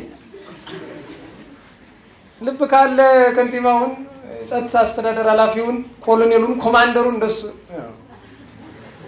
አንተ ጥለጥራው እስኪ ያለ ማረጉ የገዛ ፈቃዳችን ይሻለናል ወይስ የእግዚአብሔር ፈቃድ? ዛሬ እንምረጥ። የማን ፈቃድ ይሻላል? ድገሙልኝ፣ ሰልሱት። አደራችሁ ለወንድም ለእህቶቻችሁ ተናገሩ። ለእግዚአብሔር ፈቃድ እንለዋል። ራሳችን አናስደስት። ጥምቀት በዓል መጣ ሲባል ደስ የሚለን እግዚአብሔር ለማስደሰት ሳይሆን ራሳችን ለማስደሰት ነውና አደራችሁን ጌታችን በእነዚህ በሶስቱ ምክንያት ወደ አይሁድ በዓል አልሄድም እንዳለ ወደ ጥምቀት በዓልም አልመጣም ብያለን ነው። እርሱ ከቀረ ደግሞ ያጋንንት መጫወቻ ነው እና እንድናስተውል ያስፈልጋል። በእውነት እግዚአብሔር አምላካችን የምናስተውልበትን ልቦና ይስጠን። በዓሉን የሰላም የበረከት ያደርግልን። ፍቅሩን፣ አንድነቱን፣ ጸጋውን፣ ሀብቱን ይስጠን። ይህንን ካልን ዘንድ ወደ ነገረ ቅዱሳን ትምህርት እንመለስና ሳምንት ተገናኝተን የነበረው በአንድ ነው። ከሁለት በፊት ወደ አራት ልምጣና የዮሐንስ ወልደ ነጎድጓድን ላስቀድም። ምክንያቱም ወንጌሉን ያነበብነው ከሱ ነው። በአራትም ያከበርነው ቅዱስ ዮሐንስ ወልደ ነጎድጓድን ነው። ቅዱስ ዮሐንስ ወልደ ነጎድጓድ ከድንግል ማርያም በቀር ከፍጡር ማን ይበልጠዋል ብለን ተናግረናል። ስለ ቅዱስ ዮሐንስ ወንጌላዊ ለማወቅ ጥቂት ነገሮችን ማንበብ በጣም በቂ ነው። አንደኛ ቅዱስ ዮሐንስ ወንጌላዊ እጅግ የተለዩ ስሞች አሉት። እነዚህ ስሞች በጣም ብዙ ናቸው። በታምረ ኢየሱስ መርገፍ ላይ ግን 7ቱ ተጠቅሰዋል። ዮሐንስ ወንጌላዊ ቤተክርስቲያናችን ስታከብረው ሰላም ለከ ዮሐንስ አቡ ቀለምሲስ፣ አቡ ቀለምሲስ ዮሐንስ ሆይ ክብር ምስጋና ይገባሃል። አቡ ቀለምሲስ ማለት ነጻሬ ህወአት ራእየ ምስጢራት ማለት ነው። የተሰውሩ ነገሮችን የሚያይ የተገለጠለት። ሰላም ለከ ዮሐንስ ታኦሎጎስ ነባቤ መለኮት አንድነት ሶስትነት የተገለጠልህ ሆይ ክብር ምስጋና ይገባሃል። ሰላም ለከ ዮሐንስ ወልደ ነጎድጓድ የምስጢር ልጅ ከቤተ ክህነት ከቤተ መንግስት የተወለድክ ክብር ምስጋና ይገባሃል። ሰላም ለከ ዮሐንስ ፍቁረ እግዚእ የጌታ ወዳጅ። በውኑ የጌታ ጠላት ዲያብሎስ ብቻ ነው፣ ግን ስለ ፍቅሩ የጌታ ወዳጅ ተብሏል። የጌታ ወዳጅ ዮሐንስ ሆይ ክብር ምስጋና ይገባሃል። ሰላም ለከ ዮሐንስ ወንጌላዊ፣ ወንጌላዊው ቅዱስ ዮሐንስ ሆይ ቀዳሚሁ ቃል ብለህ ጥንተ ልደቱን ጥንቱን የቃል ጥንቱን የተናገርክ ዮሐንስ ሆይ ክብር ምስጋና ይገባሃል። ሰላም ለከ ዮሐንስ ድንግል፣ በንጽህና በድንግልና የኖርክ ድንግሉ ዮሐንስ ሆይ ክብር ምስጋና ይገባሃል። መጨረሻ ሰላም ለከ ዮሐንስ ዘረፈቀ ውስተ ሕጽኑ ለኢየሱስ፣ በጌታችን በኢየሱስ ክርስቶስ ጎን የተቀመጥክ በደረቱ የተጠጋህ ዮሐንስ ሆይ ክብር ምስጋና ይገባሃል ይላል። ለምን? ሰላም ለዮሐንስ ዘተለዓለ መጠኑ በነሲአ ጸጋ ወክብር እንተ ኢተውበት ለካልአኑ። ለቅዱስ ዮሐንስ የተሰጠ ጸጋ ከድንግል ማርያም በታች ለማንም አልተሰጠም። ዘስጋ ወደምን ዘውእቱ አኮኑ ሊቁ አርከ ስሉስ ያደንቃል። እስቲ የሱን ጥያቄ ልጠይቃችሁ። ቅዱስ ዮሐንስ ሰው ነው አይደለም? እንዴት ዋላችሁ? ሰው ነው አይደለም? ለዚያ እኮ ነው ዘስጋ ወደምን ዘውእቱ አኮኑ፣ ስጋ ለባሽ ስጋና ደም ለባሽ አይደለም። አመሰአሞ በአፍሁ ይላል። ጌታችን በሚያርግበት ጊዜ ሁሉን በአንብሮ እጁን በመጫን ከባረካቸው በኋላ ዮሐንስ ሲደርስ ምን አለው? ሳመው። ሰምታችሁኛል? ማን ነው የሳመው? ጌታችን። ማንን? ቅዱስ ዮሐንስን። ለዚያ እኮ ነው ሰላም ለአፉከ ለዮሐንስ ዘሰአሞ። ለምን? ንጽሐ ህሊናሁ ወልቡ ለአይነ ፍትወትከ ሶበ አደሙ ይላል። ንጽህናው ደስ ቢያሰኝህ ሳምከው ይላል። ሲስመው እሳት ግንባራችሁ ላይ ቢቀመጥ ያቃጥላል አያቃጥልም? ከእሳትማ እሳተ መለኮት እንዴት አላቃጥለው? ዋማርፈቆ በህዝኑ ይላል። ነደ እሳት ከጎኑ ሲያስጠጋው ሲያስደግፈው ለእሳተ መለኮት መፍረህ ኢውኤ በርስሙ በሚያስፈራው የመለኮት እሳት አልተቃጠለም ይላል። ሊቃውንትሳ ቅዱስ ያሬድ ምን ይለዋል? ሰባኬ ወንጌል ወንጌልን የሰበክ ሐዋርያ ትንቢት ይባላል። የትንቢት አይን የተሰጠ ሐዋርያ ቀርነ ቤተ ክርስቲያን ዘይደምጽ ጥንት ተነግሮ እስከ ዓለም ፍጻሜ በማይከል ዓለም ተነግሮ እስከ ጽንፈ ዓለም ድረስ የሚሰማ መሬት ላይ ተነግሮ እስከ ጽርሐ አርያም ድረስ የሚሰማ ነው። ለዚያ ነው ቀርነ ቤተ ክርስቲያን ዘይደምጽ ይለዋል። ዮሐንስ ኮከብ ይለዋል። ኮከብ ከርቀት እንዲያበራ ዮሐንስን ከርቀት ያበራል። ዘኤፌሶን የኤፌሶን ማይቶታ አንድ ብርሃን ዘፍጥሞ በፍጥሞ ላይ ቆመ ለዓለም ያበራ የብርሃን ምሰሶ ዘበምድር መልአክ ይለዋል። ምድራዊ መልአክ አንተ ነህ ይለዋል። ንስር ሰራሪ ይለዋል። በሮ መጥቆ ንስር ከደመና በላይ መጥቆ ወጥቶ መሬት ላይ ቅንጣቢ ስጋና ጉንዳን ይታየዋል። ለዚያ ነው ንስር ሰራሪ ልዑለ ስብከት ይለዋል። ቅዱስ ዮሐንስ ከዘብዴዎስና ማርያም ባውፍሊያ ወይም እንደ ምስራቅ አንቱ ፊት ከሰሎሜ ተወለደ። በእግዚአብሔር ሥርዓት አደገ። ብሉያትን ተማረ። የዮሐንስ መጥምቁ ደቀ መዝሙር ሆኖ 6 ወር አገለገለ። ከዛ ጌታችንን መጀመሪያ ተከትሎ ከሄዱት ደቀ መዛሙርት አንዱ ሆነ። 3 ዓመት ከ3 ወር ሲማር አይማደ ሐዋርያተ ምስጢር ከተባሉት አንዱ ሆነ። የምስጢር ሐዋርያት የሚባሉ 3 ናቸው። ያዕቆብ፣ ዮሐንስና ጴጥሮስ ናቸው ቅዱሳን ሐዋርያት። አይማደ ሐዋርያት ይባላሉ። በቤተ ኢያኢሮስ ምስጢረ ተአምራቱን፣ በጌቴ ሴማኒ ምስጢረ ጸሎቱን፣ በደብረ ዘይት ምስጢረ ዳግም ምጽአቱን፣ በደብረ ታቦር ምስጢረ መለኮቱን ሲገልጥ ነበረ ተመልክቷል። ለጌታችን ለፍቅሩ ይሳሳ ነበረ። ኋላ እውነቱ የታወቀ ግን ጌታችን በተያዘባት በዚያች ሌሊት ተከተለው። ከጌቴ ሴማኒ ወደ ሊቀ ካህናቱ ወደ ሃና ቤት ካህና ቀያፋ ከቀያፋ ሃና አብሮት ተመላለሰ። ከጲላጦስ ሄሮድስ ከሄሮድስ ጲላጦስ አብሮት ተመላለሰ። ሲወድቅ አየው፣ ሲነሳም አየው። 13ቱን ሕማማት ሲቀበል ቆጠረ።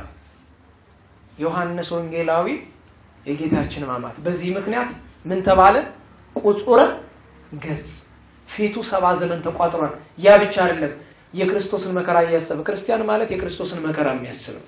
ሰምታችሁ ይለው ጥጋበኛ ሰው እንኳን የክርስቶስን የወንድሙን መከራ ያስብ።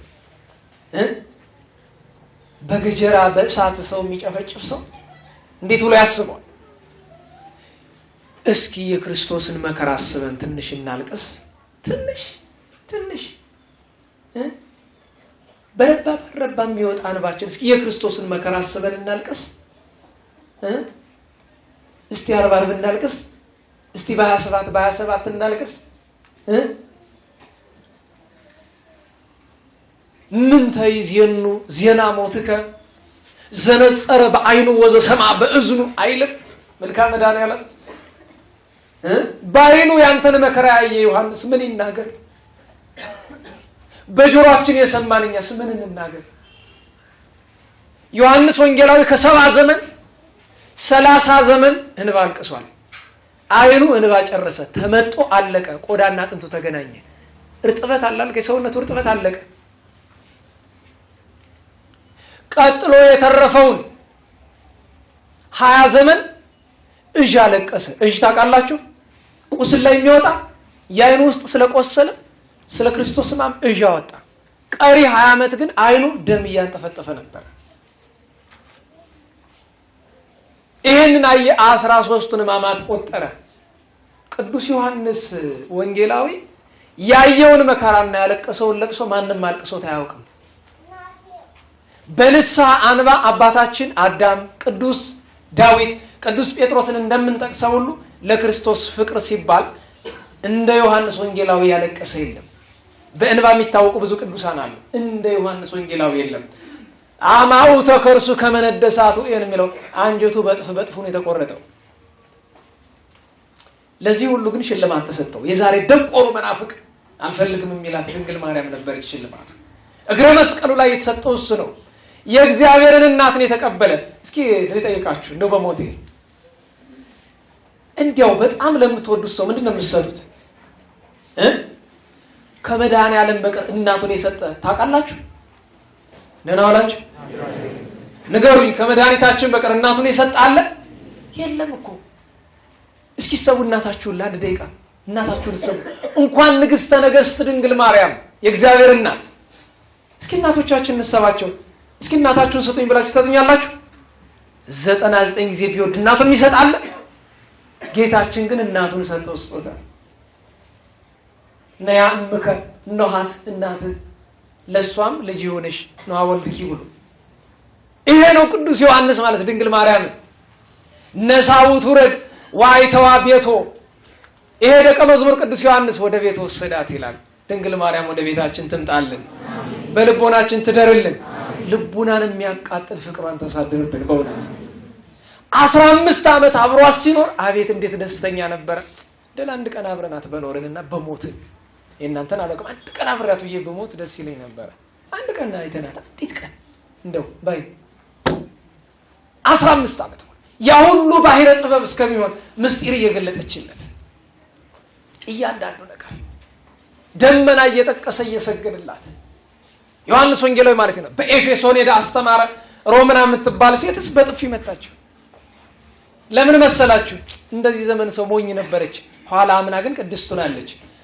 ሊያስተምሯቸው ሲሄዱ እሱና ደቀ መዝሙሩ አብሮኮሮስ ቢያዋቸው ትምህርት አይሰሙም። ኋላ ምን አሉ?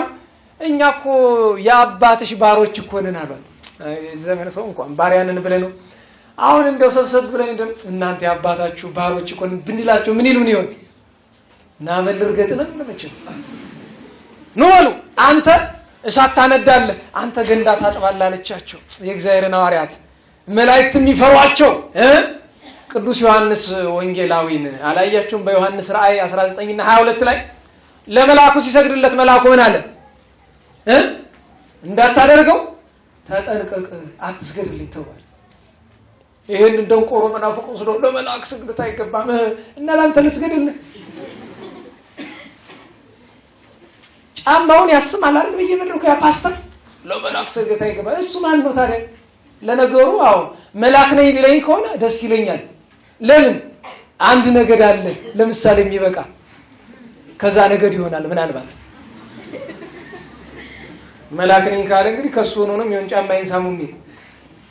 መላእክት ግን ትሑታን ናቸው። አልነገርኳችሁም ባለፈው? ሰው ቢበቃ መላእክትን ያያል፣ ከመላእክት ጋር በአንድነት ይኖራል። ቅዱስ ዮሐንስ ግን ከመላእክም ይሰወራል። አንድ ቀን ይላሉ ሊቃውንት በሐተታ በሰማይ በእግዚአብሔር ፊት ቅዱሳን ሐዋርያት ከበው ሳለ አንድ መልአክ መጥቶ ክስ አቀረበ። በማን ላይ? በቅዱስ ዮሐንስ ወንጌላዊ ላይ። ተናገር፣ ምንድነው ክስ ተባለ። ጌታዬ ከእናቱ ማኅፀን ጀምሮ ጠብቀው አላልከኝም? አዎ ብያለሁ። ስጠብቀው አልኖርኩም? አዎ። ምነዋ ዛሬ ያለበት ቦታ ጠፋኝ? ማን ነው እንደሚል? መልአከ እግዚአብሔር። ሐዋርያት እንደ ሻሽ ተነጸፉ ደንግጠው። እንዴት ሰብአዊ ፍጡር ከመልአክ ይሰወራል? ድንቅ ነው። ይሄንን ቅዱስ ሰውስ ገንዳ ጣቢ ያደረገችው ገንዳ ጣቢ እንጨት እሳት አንዳች ደግሞ ደቀ መዝሙሩን አብሮኮሮስን ኋላ ይጸልያል። እሱ ጌታ ሆይ ልቡናቸውን መልስልን እያሉ ይጸልያሉ። አንድ ቀን ቅዱስ ዮሐንስ እና ሰይጣን እኩል ገቡ ወደ ወሸባ ቤት። ታውቃላችሁ ወሸባ ቤት? ወንድሞች ዝም በሉ፣ እህቶች በተለይ እናንተ የግቢ ተማሪዎች ንገሩ፣ ወሸባ ቤት ምንድን ነው? ደህና ዋላችሁ? እንዴት ዋላችሁ? ወሸባ ቤት ምንድን ነው? እሺ በግዙ ልንገራችሁ። ቤተ ብለኔ ምንድን ነው? ሻወር ቤት ማለት ነው። አደራችሁን እሑድ ቀን ሻወር አትውሰዱ፣ ክልክል ነው። እቺን ማን እንዳስለብ የጋኔል ስራ ነው ነግራችኋለሁ። እሁድ ቀን አትታጠቡ ገላችሁ። በጣም የተገዘተ ክልክል ነገር ነው። ለምን እንደሆነ ታውቃላችሁ? እሁድ እንደው አንዳንዴ ዝም ብለን ልማድ ይመስለናል አይደል? ምሳሌ ነው። እሁድ የመንግስተ ሰማያት ምሳሌ ናት። እሁድ ቀን መታጠብ ማለት መንግስተ ሰማያት ውስጥ ገብቶ ንስሐ አለ ማለት ነው። እየበደሉ ንስሐ መግባት አለ ማለት ነው። እሁድ ቀን የሚታጠብ ሰው መንግስተ ሰማያትን ከካደ ነው የሚቆጠረው። እስካሁን ላለፈው ግድ የለም። እግዚአብሔር እናንተንም እኔንም ይቅር ይበለን። ከነገው እሁድ ጀምራችሁ እንዳትታጠቡ። ባዘቦት ቀን እያለ በእሁድ ቀን ዘሎ ምን አስገባችሁ? አጋንንት ነው አብራችሁ የሚገቡ። ይሄን እውነት እየነገርኳችሁ ነው። ወንድሞችም እንደዚሁ እሁድ ቀን ስፖርት ምናምን ያትበል ወዲያ ድንጋይ አትሸከሙ። እሁድ ቀን ይቅርብ አትሩጥ። የእሁድ ስፖርት እሁድ ቀን ስፖርት አትስሩ። የለም ላበትን ታወጣለህ ስፖርት እያልክ እየሮጥክ ቤተክርስቲያን እና ተሳለም። አዎ ስፖርት ምናምን ብሎ ነገር የለም። እሁድ እችን በደንብ ያዙ። ያልሆነ የጅል ምክንያት አታምጡብን። እና የንጉሱ ልጅ ወደ ሻወር ቤት ሲገባ ሰይጣን አብሮ ሰተት ብሎ ገባ። ዮሐንስ ወንጌላዊ ሲያየው ደነገጠ። ሊወጣ ሲላየውና ረግጦት ወጣ። የንጉሱ ልጅ ሞተ። ታላቅ ለቅሶ ሆነ። ሰምታችሁኛል? ምን ሆነ? ደሃ እንዳይመስላችሁ ሞተ። ያታም ልጅ ለምሳሌ አዲስ አበባን ተመልከቱ። ሀብታሙ ዝነኛው የት ነው የሚቀበረው? ቅድስት ሥላሴ። ደሃውሳ ዮሴፍ ነው። አቤት መቀበሪያ ቦታ የሚያጸድቅ ቢሆን ኖሮ ይቆጨን ነበረ። ኧረ ቃጣሉን ከፈለጋችሁ ችግር የለውም። አይ እግዚአብሔር ይቅር ይበለን እንጂ ሀብታሙ እየተመረጠ እዛ ይገባል። ቅድስት ሥላሴ ችግር የለውም። እዛችን እንተያያለን። በእውነት ያ ሁሉ እዛ የተቀበረ ዘፋኝ ሁሉ አሁን የእግዚአብሔር ርስት ተከፍቶለት አይ ያቺ ማናት የምትባል መለስ ዜናዊን ሲኦል ውስጥ አየሁት ያለችው አይታው ይሆን? በእውነት እንጃ እንዴት ብላ ገብታ አስወጣች እሷ። በእውነት እግዚአብሔር ይማረው እኛንም ይማረን። መዘበት ፈልጌ አይደለም። በእውነቱ አስቸጋሪ ነው። ምድራዊ ዝና አያድን። ተለቀሰ። የሀብታም ልጅ ነው፣ የንጉስ ልጅ ነው። ተለቀሰለት፣ ታዘነ፣ ከንፈር ተመጠጠ።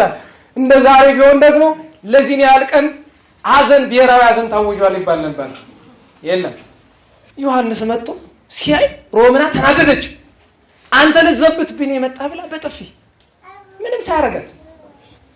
እንግዲህ ሰሙት። ያ ቅዱስ ሐዋርያ መላእክት፣ ግሩማን መላእክት የሚፈሩት የእግዚአብሔር ትዕግስት ባይጠብቅ ኖሮ ይቀስፋት ነበር መልአኩ። ምን አላት? በጥፊ የተመታ ፊቱን ይዞ አይዞሽ የኔ ልጅ አትፍሪ፣ የሞተው እንደሆነ ይነሳል።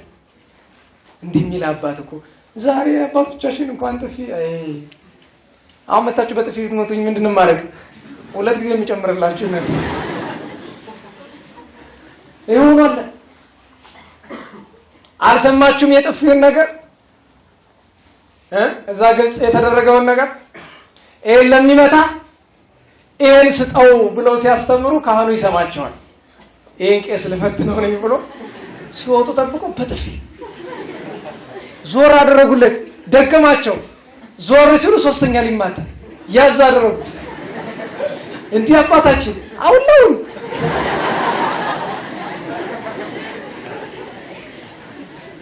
ስማ አሉት። ይሄን ለሚመታ ይሄን ስጠው አልኩ እንጂ ሶስተኛ ብያለሁ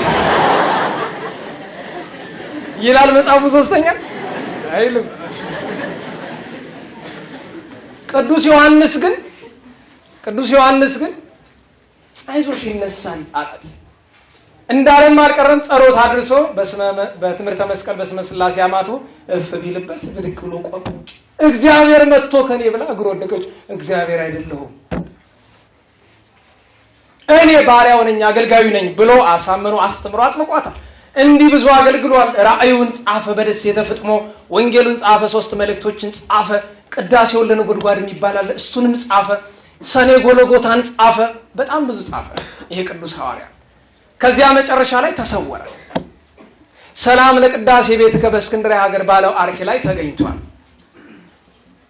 እንዘ ተበቡ ዮሐንስ ውስተ መቃብር ተሃባይከ ወተሰወርከ በስልጣነ ኃይል መንክር ባይቱ ልብስ ከዘተርፈ ለዘክር ይለዋል።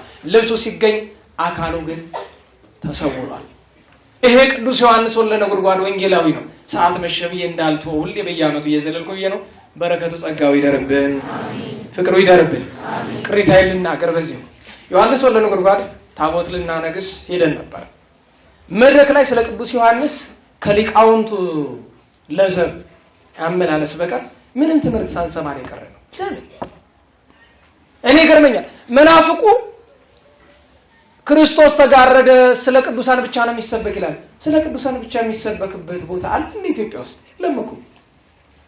በገዛ በዓላቸው እኮ ታሪካቸው አይተረክም። ተምራችኋል? ይዛቅ ነበራችሁ አይደል? ብዙ ነገር ስንሰማ ዋልን። ረፈደ፣ ሰዓቱ ሄደ። ከዛ ሁሉ እኔ በማንም ላይ ቅሬታ ማቅረብ ፈልጌ አይደለም። ሙሽሮች ነበሩና እሱ ሌላ ጉዳይ። እኛ በዛ ቀን የምንፈልገው የቅዱስ ዮሐንስ ወልደ ነጎድጓድ ዜና ሕይወት መስማት ነው። በረከቱን ቃል ኪዳን ሳንሰማ በምን በረከት እንሳተፍ? ሊቃውንት ያቀረቡት ለዘብ እንኳን ቢተረጎምልን ምን አለ? ሰባኪ ወንጌል ሐዋርያ ትንቢት ቀርነ ቤተ ክርስቲያን ቅድም ያለው ቢተረጎምልን ምን አለ? ወዲያውኑ ፓትርያርኩ መጡ ተባለ፣ በዛ ሰው ተበተነ፣ አድነው ተባለ፣ ተጨረሰ። ይሄ ወልደ ነጎድጓድ ላይ አነሳሁት እንጂ ብዙ አድባራት ላይ ያለኝ ቅሬታ ነው። በገዛ በዓላቸው ታሪካቸው አይተረክም። ለዛ ነው ጎንደር ውስጥ የሚገኙ ካህናት፣ ዲያቆናት፣ አገልጋዮችን ሰበስባቸው በደብራቸው ያለውን ታቦት ታሪክ ነገሩን ብትሉ ትታዛዘባላችሁ። ስንት ዕውቀት እያላቸው የቅዱሳንን ታሪክ ግን አያውቁም ብዬ በድፍረት መናገር ይችላል። በእውነት እዚህ ደብር ካለን ዲያቆናት ጀምረው ገድለ አባ መባጽዮን የሚተርክ ስንት ሰው አለ? እንደው ቢያንስ እንኳን እስኪ ገድለ አቡነ ተክለ ሃይማኖትን የአባጃሌ ሰፈር ልጆች ትነግሩን አላችሁ? ገድለ አቡነ የውስጣቴዎስን የሥላሴ ሰፈር ልጆች ትነግሩን አላችሁ? ገድለ አባ ሳሙኤልን የአባ ሳሙኤል ሰፈር ልጆች ትነግሩን አላችሁ? ገድለ ቅድስት አርሴማን፣ ገድለ ፋሲለደስን የቃየሱ ሰፈር ልጆች ትነግሩን አላችሁ? ገድለ አቡነ እስትንፋሰ ክርስቶስን ወቅዱስ እስጢፋኖስን የደብረ ምጥማቅ ልጆች፣ ገብረ መንፈስ ቅዱስን፣ የአረጋዊን፣ የጴጥሮስ ጳውሎስን የመካነ ሕያዋን ልጆች ትተርካላችሁ? የወልደ ነጎድጓድን ዜና ሕይወት መናገር የሚችል ያራዳ ልጅ አለ? ማን? ይሄ እኮ ነው ችግራችን። ነገረ ቅዱሳን አልተነካም ገና። ይሄ ነው ቅሬታዬ። ነው። ነገረ ቅዱሳን አልተነካም። ይሄ መነገር ያለበት ነገር ስለሆነ የምናገረው ቅሬታዬ ነው። በእውነት እግዚአብሔር አምላካችን ለሁላችን ማስተዋል ይስጠን። መዘምራን ካለን ሰዓት አንፃር ወደ መድረክ እየወጣችሁ የቀሩትን ዝክሮች እናዘክር። በሁለት ጻድቅ ሰው አቤል በኩረ ምውታን፣ የመጀመሪያው ሟች ሰው ዕፀ ገነትን የተሳለመ የእግዚአብሔር ሰው፣ እግዚአብሔር መስዋዕቱን የተቀበለለት አቤል ደግ ቅዱስ ሰው፣ የአዲስ ኪዳን የብሉይ ኪዳን የመጀመሪያው ጻድቅ ሁሉ ይባላል። ጻድቅ አዳም ነው፣ ግን ከአዳም በኋላ የመጀመሪያው ጻድቅ እሱ ነው ይባላል። በድንግልናው ነው ያረፈ። ዓለም ሞትን ለመጀመሪያ ጊዜ ያስተናገደችው በፍትወተ ሥጋ ነው፣ በሴት ፈቃድ ነው። ሴቶች ወንዶችን ማጣላት ያኔ ነው የጀመሩት። ግን በሴቷ ጥፋት እንዳይመስላችሁ ሴቶቹ እኛን አግቡ እኛን አታግቡ ብለዋል አላሉም። የዛሬዎቹ ግን ችግር አለ። እንተው አቤል አባታችን የዛን ቀን ዓመታዊ በዓል፣ ቅዱስ ቴዎናስ፣ ቅዱስ አላኒቆስና እናታችን ቅድስት ሳቤላ ከክርስቶስ ልደት በፊት የነበረችው ነቢይት ፈካሪተ ህልም ተርጓሚዋ። ዛሬ ህልም አላሚው በዝቷል፣ ተርጓሚውም በዝቷል። እደግመዋለሁ፣ የጨረቃ ቤት ጸድቆልሻል የሚል ህልም አትዩ፣ ይቅርባችሁ። እደግመዋለሁ፣ መቼም አንድ ጊዜ ሰው ከነገረኝ ከያዝኩ አለቀው። የጂል ህልም ከሰማው አለቀው። እንዴ አንዳንዱ ህልምማ ይገርማል። አሁን በቀደም አንዱ መጥቶ ህልም አይችል ለኔው እንዴት ያለ እንደው በነገራችሁ ትስቃላችሁ ልትሆኑ እንዴ አንዳንዱ እንደ ጋኔን ጥፍር አስበቅሎ አያችኋል። አንዳንዱ እንደ መልአክ ክንፍ አስበቅሎ ምን ያደርጋል? እዚህ ሁሉ አርፋችሁ ብትኙ የእውነቴን እኮ ነው። ምን ያደርጋል ማለት ቅዱስናው ካለ እሺ እግዚአብሔር ያምጣው። እናታችን ሳቤላ ግን እግዚአብሔር የሰጣት ጸጋ ነበር። ህልም ማየትን መተርጎም የእግዚአብሔር ስጦታ ነው። ሀብቱን የሚሻው ካለ እግዚአብሔር ይስጣቸው። የህልም ጸጋ ግን ባዶን አይመጣም። በጣም ጭንቅ ፈተና ከሌለባቸው የህልም ጸጋ የለም። እችን ማወቅ አለባችሁ። አሁን ከመካከላችሁ ጸጋ ያላችሁ ሰዎች አውቃለሁ። እነዚህ ከመሃላችሁ የተቀመጡ ሰዎች ግን እንዴት ባለ ስቃይ እንደሚኖሩ የሚያውቀው በነፃ በባዶ ጸጋ ይሰጥ። መጥፊያንም ቢሆን እግዚአብሔር ከከባድ ፈተና ጋር ነው ጸጋ የሚሰጥ፣ በባዶም አይሰጥህም። እንደና አጥማቂ ገሌ እንደነ ወንግሸቱ እንደነ ምናምን ማጭበርበር አይደለም፣ አስቸጋሪ በነፃ የሚሰጥ ጸጋ ነው። እሱን ማስተዋል በደንብ ይገባናል። እናታችን ቅድስት ሳቤላ ነበረች በሁለት ማለት በሶስት አባ ሊባኖስ ዘመጣ ደገኛው ቅዱስ ሰው ዓመታዊ ረፍት በዓላቸው ነበረ። ገባሬ መንክራት የዚያኑ ቀን የቤተልሔም ሕፃናት 144 ሺውና ቅዱስ አሞን መስተጋድል እነዚህን ቅዱሳን እዛኛው ጉባኤ በዝርዝር ተመልክተናል። በአራት ዮሐንስ ወልደ ነጎድጓድ አባ ናርዶስ ዘደብረ ቢዘን የደብረ ቢዘኑ ዘንዶውን በጥላቸው ብቻ የገደሉት አባት አባ ናርዶስ አይናችሁ ወደ እኔ ነው ወደ ልጆቹ ነው? እነሱ ስራ እየሰሩ ነው። ወደዚሁ ነው እነሱ ይሻላል። ማንን አከበረ? አይ ጉዴ! እንዴት ዋላችሁ? አባ ማን? ናርዶስ። ናርዶስ የወንድም የሴትም ስም ነው በነገራችሁ ላይ። አባ ናርዶስ ዘደብረ ቢዘን በጥላቸው ከይሲ ማለትም ዘንዶውን የገደሉ የዚያን ቀን አባ መልከ ጼዴቅ ዘዋሸራ ዋሸራን ታውቁታላችሁ አለ ቅኔ ይቅርበሉኝ ታውቁታላችሁ አልኩ። ሰምታችሁ ታውቃላችሁ? እኔም ማላቀው እንኳን አልኩኝ ይማርልኝ ብዬ ዋሸራ ሰድጄ ቀለም ገባዋሉ ሰዓት ሆነ ልጅ የተባለበት የሊቃውንት ቦታ ነው። እንኳን ልንማርበት ደጁን ማረገጥ ነው። ደገኛ ቦታ ነው። የቅዱሱ የአቡነ መልከ ጼዴቅ ሳልስ መኖሪያ ነው የነበረው በጥንቱ ዘመን። እግዚአብሔር አምላክ በረከታቸውን ያሳድርብን። በአምስት ሰማዕቱ ቅዱስ አውስግኒዮስ እንደዚሁ አባታችን አባ ማቴዎስ ሊቀ ጳጳሳት ፓትርያርክ እናድርግ ቢሉት እምቢ አለ። ግድ ብሎ አስረው ቢሾሙት ምላሱን ቆርጦታል። ምክንያቱም ምላስ የሌለው ሰው ፓትርያርክ አይሆንም፣ ጳጳስ አይሆንም። እመቤታችን መጣ የኔም የልጅም ፈቃድ ነው ብላ ምላስ ሰጠቻቸው። ምላሳቸው እንደገና የክርስቶስ ፍቅር ስላላቸው ጉልበታቸው ላይ ችንካር ይቸነክሩ ነበር። ቀና ሲሉ ሰባተኛ ሰማይ ላይ ጌታን፣ ዝቅ ሲሉ ከበርባሮት በታች ጌታን ያዩት ነበር። ደገኛ ተአምር ሰሪ አባት ናቸው። የእርሳቸውን በረከት በእውነት ይደረብን። በስድስት ታላቁ ሊቅ ቅዱስ ባስልዮስ ዘቂሳርያ እሁድ እዚህ ጥቂት ዘክረነዋል። ቅዱስ ባስልዮስ ነብዩ ቅዱስ ኤልያስ እርገቱ ነው። አባታችን ቅዱስ ኖህ እና እናታችን ቅድስት ሃይከል እረፍታቸው ነው። ልጆቻቸው ሴም ካም ያፌት ተባብረው ይታሰባሉ። የዚያኑ ቀን የጌታችን ዓመታዊ የግዝረት በዓል ነው። በዓለ ግዝረት ነው። ጌታችን በተወለደ በ8ኛው ቀን ልጆች ጠይቁ ነበር እንዴት ብሎ ነው ከ29 6 8 ቀን የሚሞላው እየተባለ እቺን ሂሳብ ካልቻለንማ ምኑን ተማር ነው? 29 አንድ አይደል 32 ከዛ 6 ቀን ጨምሩ በስንት ነው የሚሆነው? 8 እንዴት ነው ነገሩ? 8ኛ ቀን ማለት ነው የጌታችን ዓመታዊ በዓለ ግዝረት። ጌታችን ሲገዘር ግን በኪነ ጥበቡ ነው የተገዘረ እንጂ ምላጭ አርፎበት አይደለም። በዓለ ኢየሱስ ክርስቶስ የሚባላል፣ በዓለ ግዝረትም ይባላል። በሰባት ትናንት በዓለ ሥላሴ ነበረ። የሥላሴ በዓል ጥር 7 መከበር የጀመረው በአርያም ሰገድ ኢያሱ ብቃት ነው፣ ከእግዚአብሔር አግኝቶት ነው። ቅዳሴ ቤት የተከበረበት ነው። ህንጻ ሰናኦርን ያፈረሱበት መታሰቢያ ነው በዓለ ሥላሴ። አደራም መላችሁ ትናንት እያዘንኩ ነበር ደብረ ብርሃን ሥላሴ በር ላይ ቆሜ። አንዳንዴ እኮ መንበረ መንግስትን ስናይ ትስም ይለን እኮ የንታን የወለዱ እነንታ መንክር እነንታ ዶክተር እነንታ ምህረቱ ጥንት የነበሩ አበው ሊቃውንት ናቸው ደጎቹ። ደብረ ብርሃን ሥላሴ ሲሄድ አይኔ ላይ ቶሎ የሚመጡ አርያም ሰገድ ኢያሱ የንታ ክፍለ ዮሐንስና አባ ስብሐት ለአብ ናቸው። መልክዓ ሥላሴን አንብቡት እስኪ፣ ረቂቅ ምስጢር የተሞላ አባ ስብሐት ለአብን የደረሱት ማለት ነው። መጨረሻ ላይ ምን ለዋል አይደለም አባ ስብሐት ለአብ እኮ ናቸው። ታቦተ ሥላሴ ደብረ ብርሃን ሥላሴ ሲቀደስ አብሮ የነበሩ አባት ናቸው። አብረን እናስባቸዋለን። ሶል ጴጥሮስ ከሰለስቱ ምዕት አንዱ ነው። ዓመታዊ በዓሉ ተከብሮለታል። ዛሬ በ8 የታላቁ ቅዱስ መቃርስ ቅዳሴ ቤቱ፣ አባ እንድራኔቆስ አባ በንያሚን ክቡራን ሊቃነ ጳጳሳት ረፍታቸው፣ ቅዱስ ዘካርያስ ካህን ልደቱ፣ ቅዱስ ሚክያስ ነቢይ አክብረሃል። አሁን ሻማ ማብራት ነበረ። በስም ተሸክሞ ዝም ብሎ የለም፣ አገልጋይ ነው። የዩቲዩብ የነገረ ቅዱሳን አገልጋይ እሱ ነው። ስማችሁ ያለበት በዓል ሲከበር በደንብ አክብሩ፣ በረከት እንድታገኙ። ነገ በ9 አባታችን አባ አብርሃም፣ በ10 አባታችን ቅዱስ ታውብንስጦስ፣ እንደዚሁም ገሃድ ነው። እስከ ማታ 12 ሰዓት ይጦማል። ዓርብ ቀን እንዳትረሱ። በ11 የጌታችን የጥምቀቱ በዓል ነው። አቡነ ሐራ ድንግል ዓመታዊ በዓላቸው ነው። እና አባ ወቅሪስ ዮሐንስ መጥምቁ ዓመታዊ በዓሉ ነው። በ12 ቃና ዘገሊላ ድንግል ማርያም፣ ቅዱሳን ሐዋርያት ቴዎድሮስ፣ በናድሌዎስ ምስራቃዊ፣ ያዕቆብ፣ እስራኤል ዓመታዊ በዓላቸው ይከበራል። በ13 ታላቁ ኢትዮጵያዊ ጻድቅ አቡነ ዘራቡሩክ ዓመታዊ በዓላቸው ይከበራል።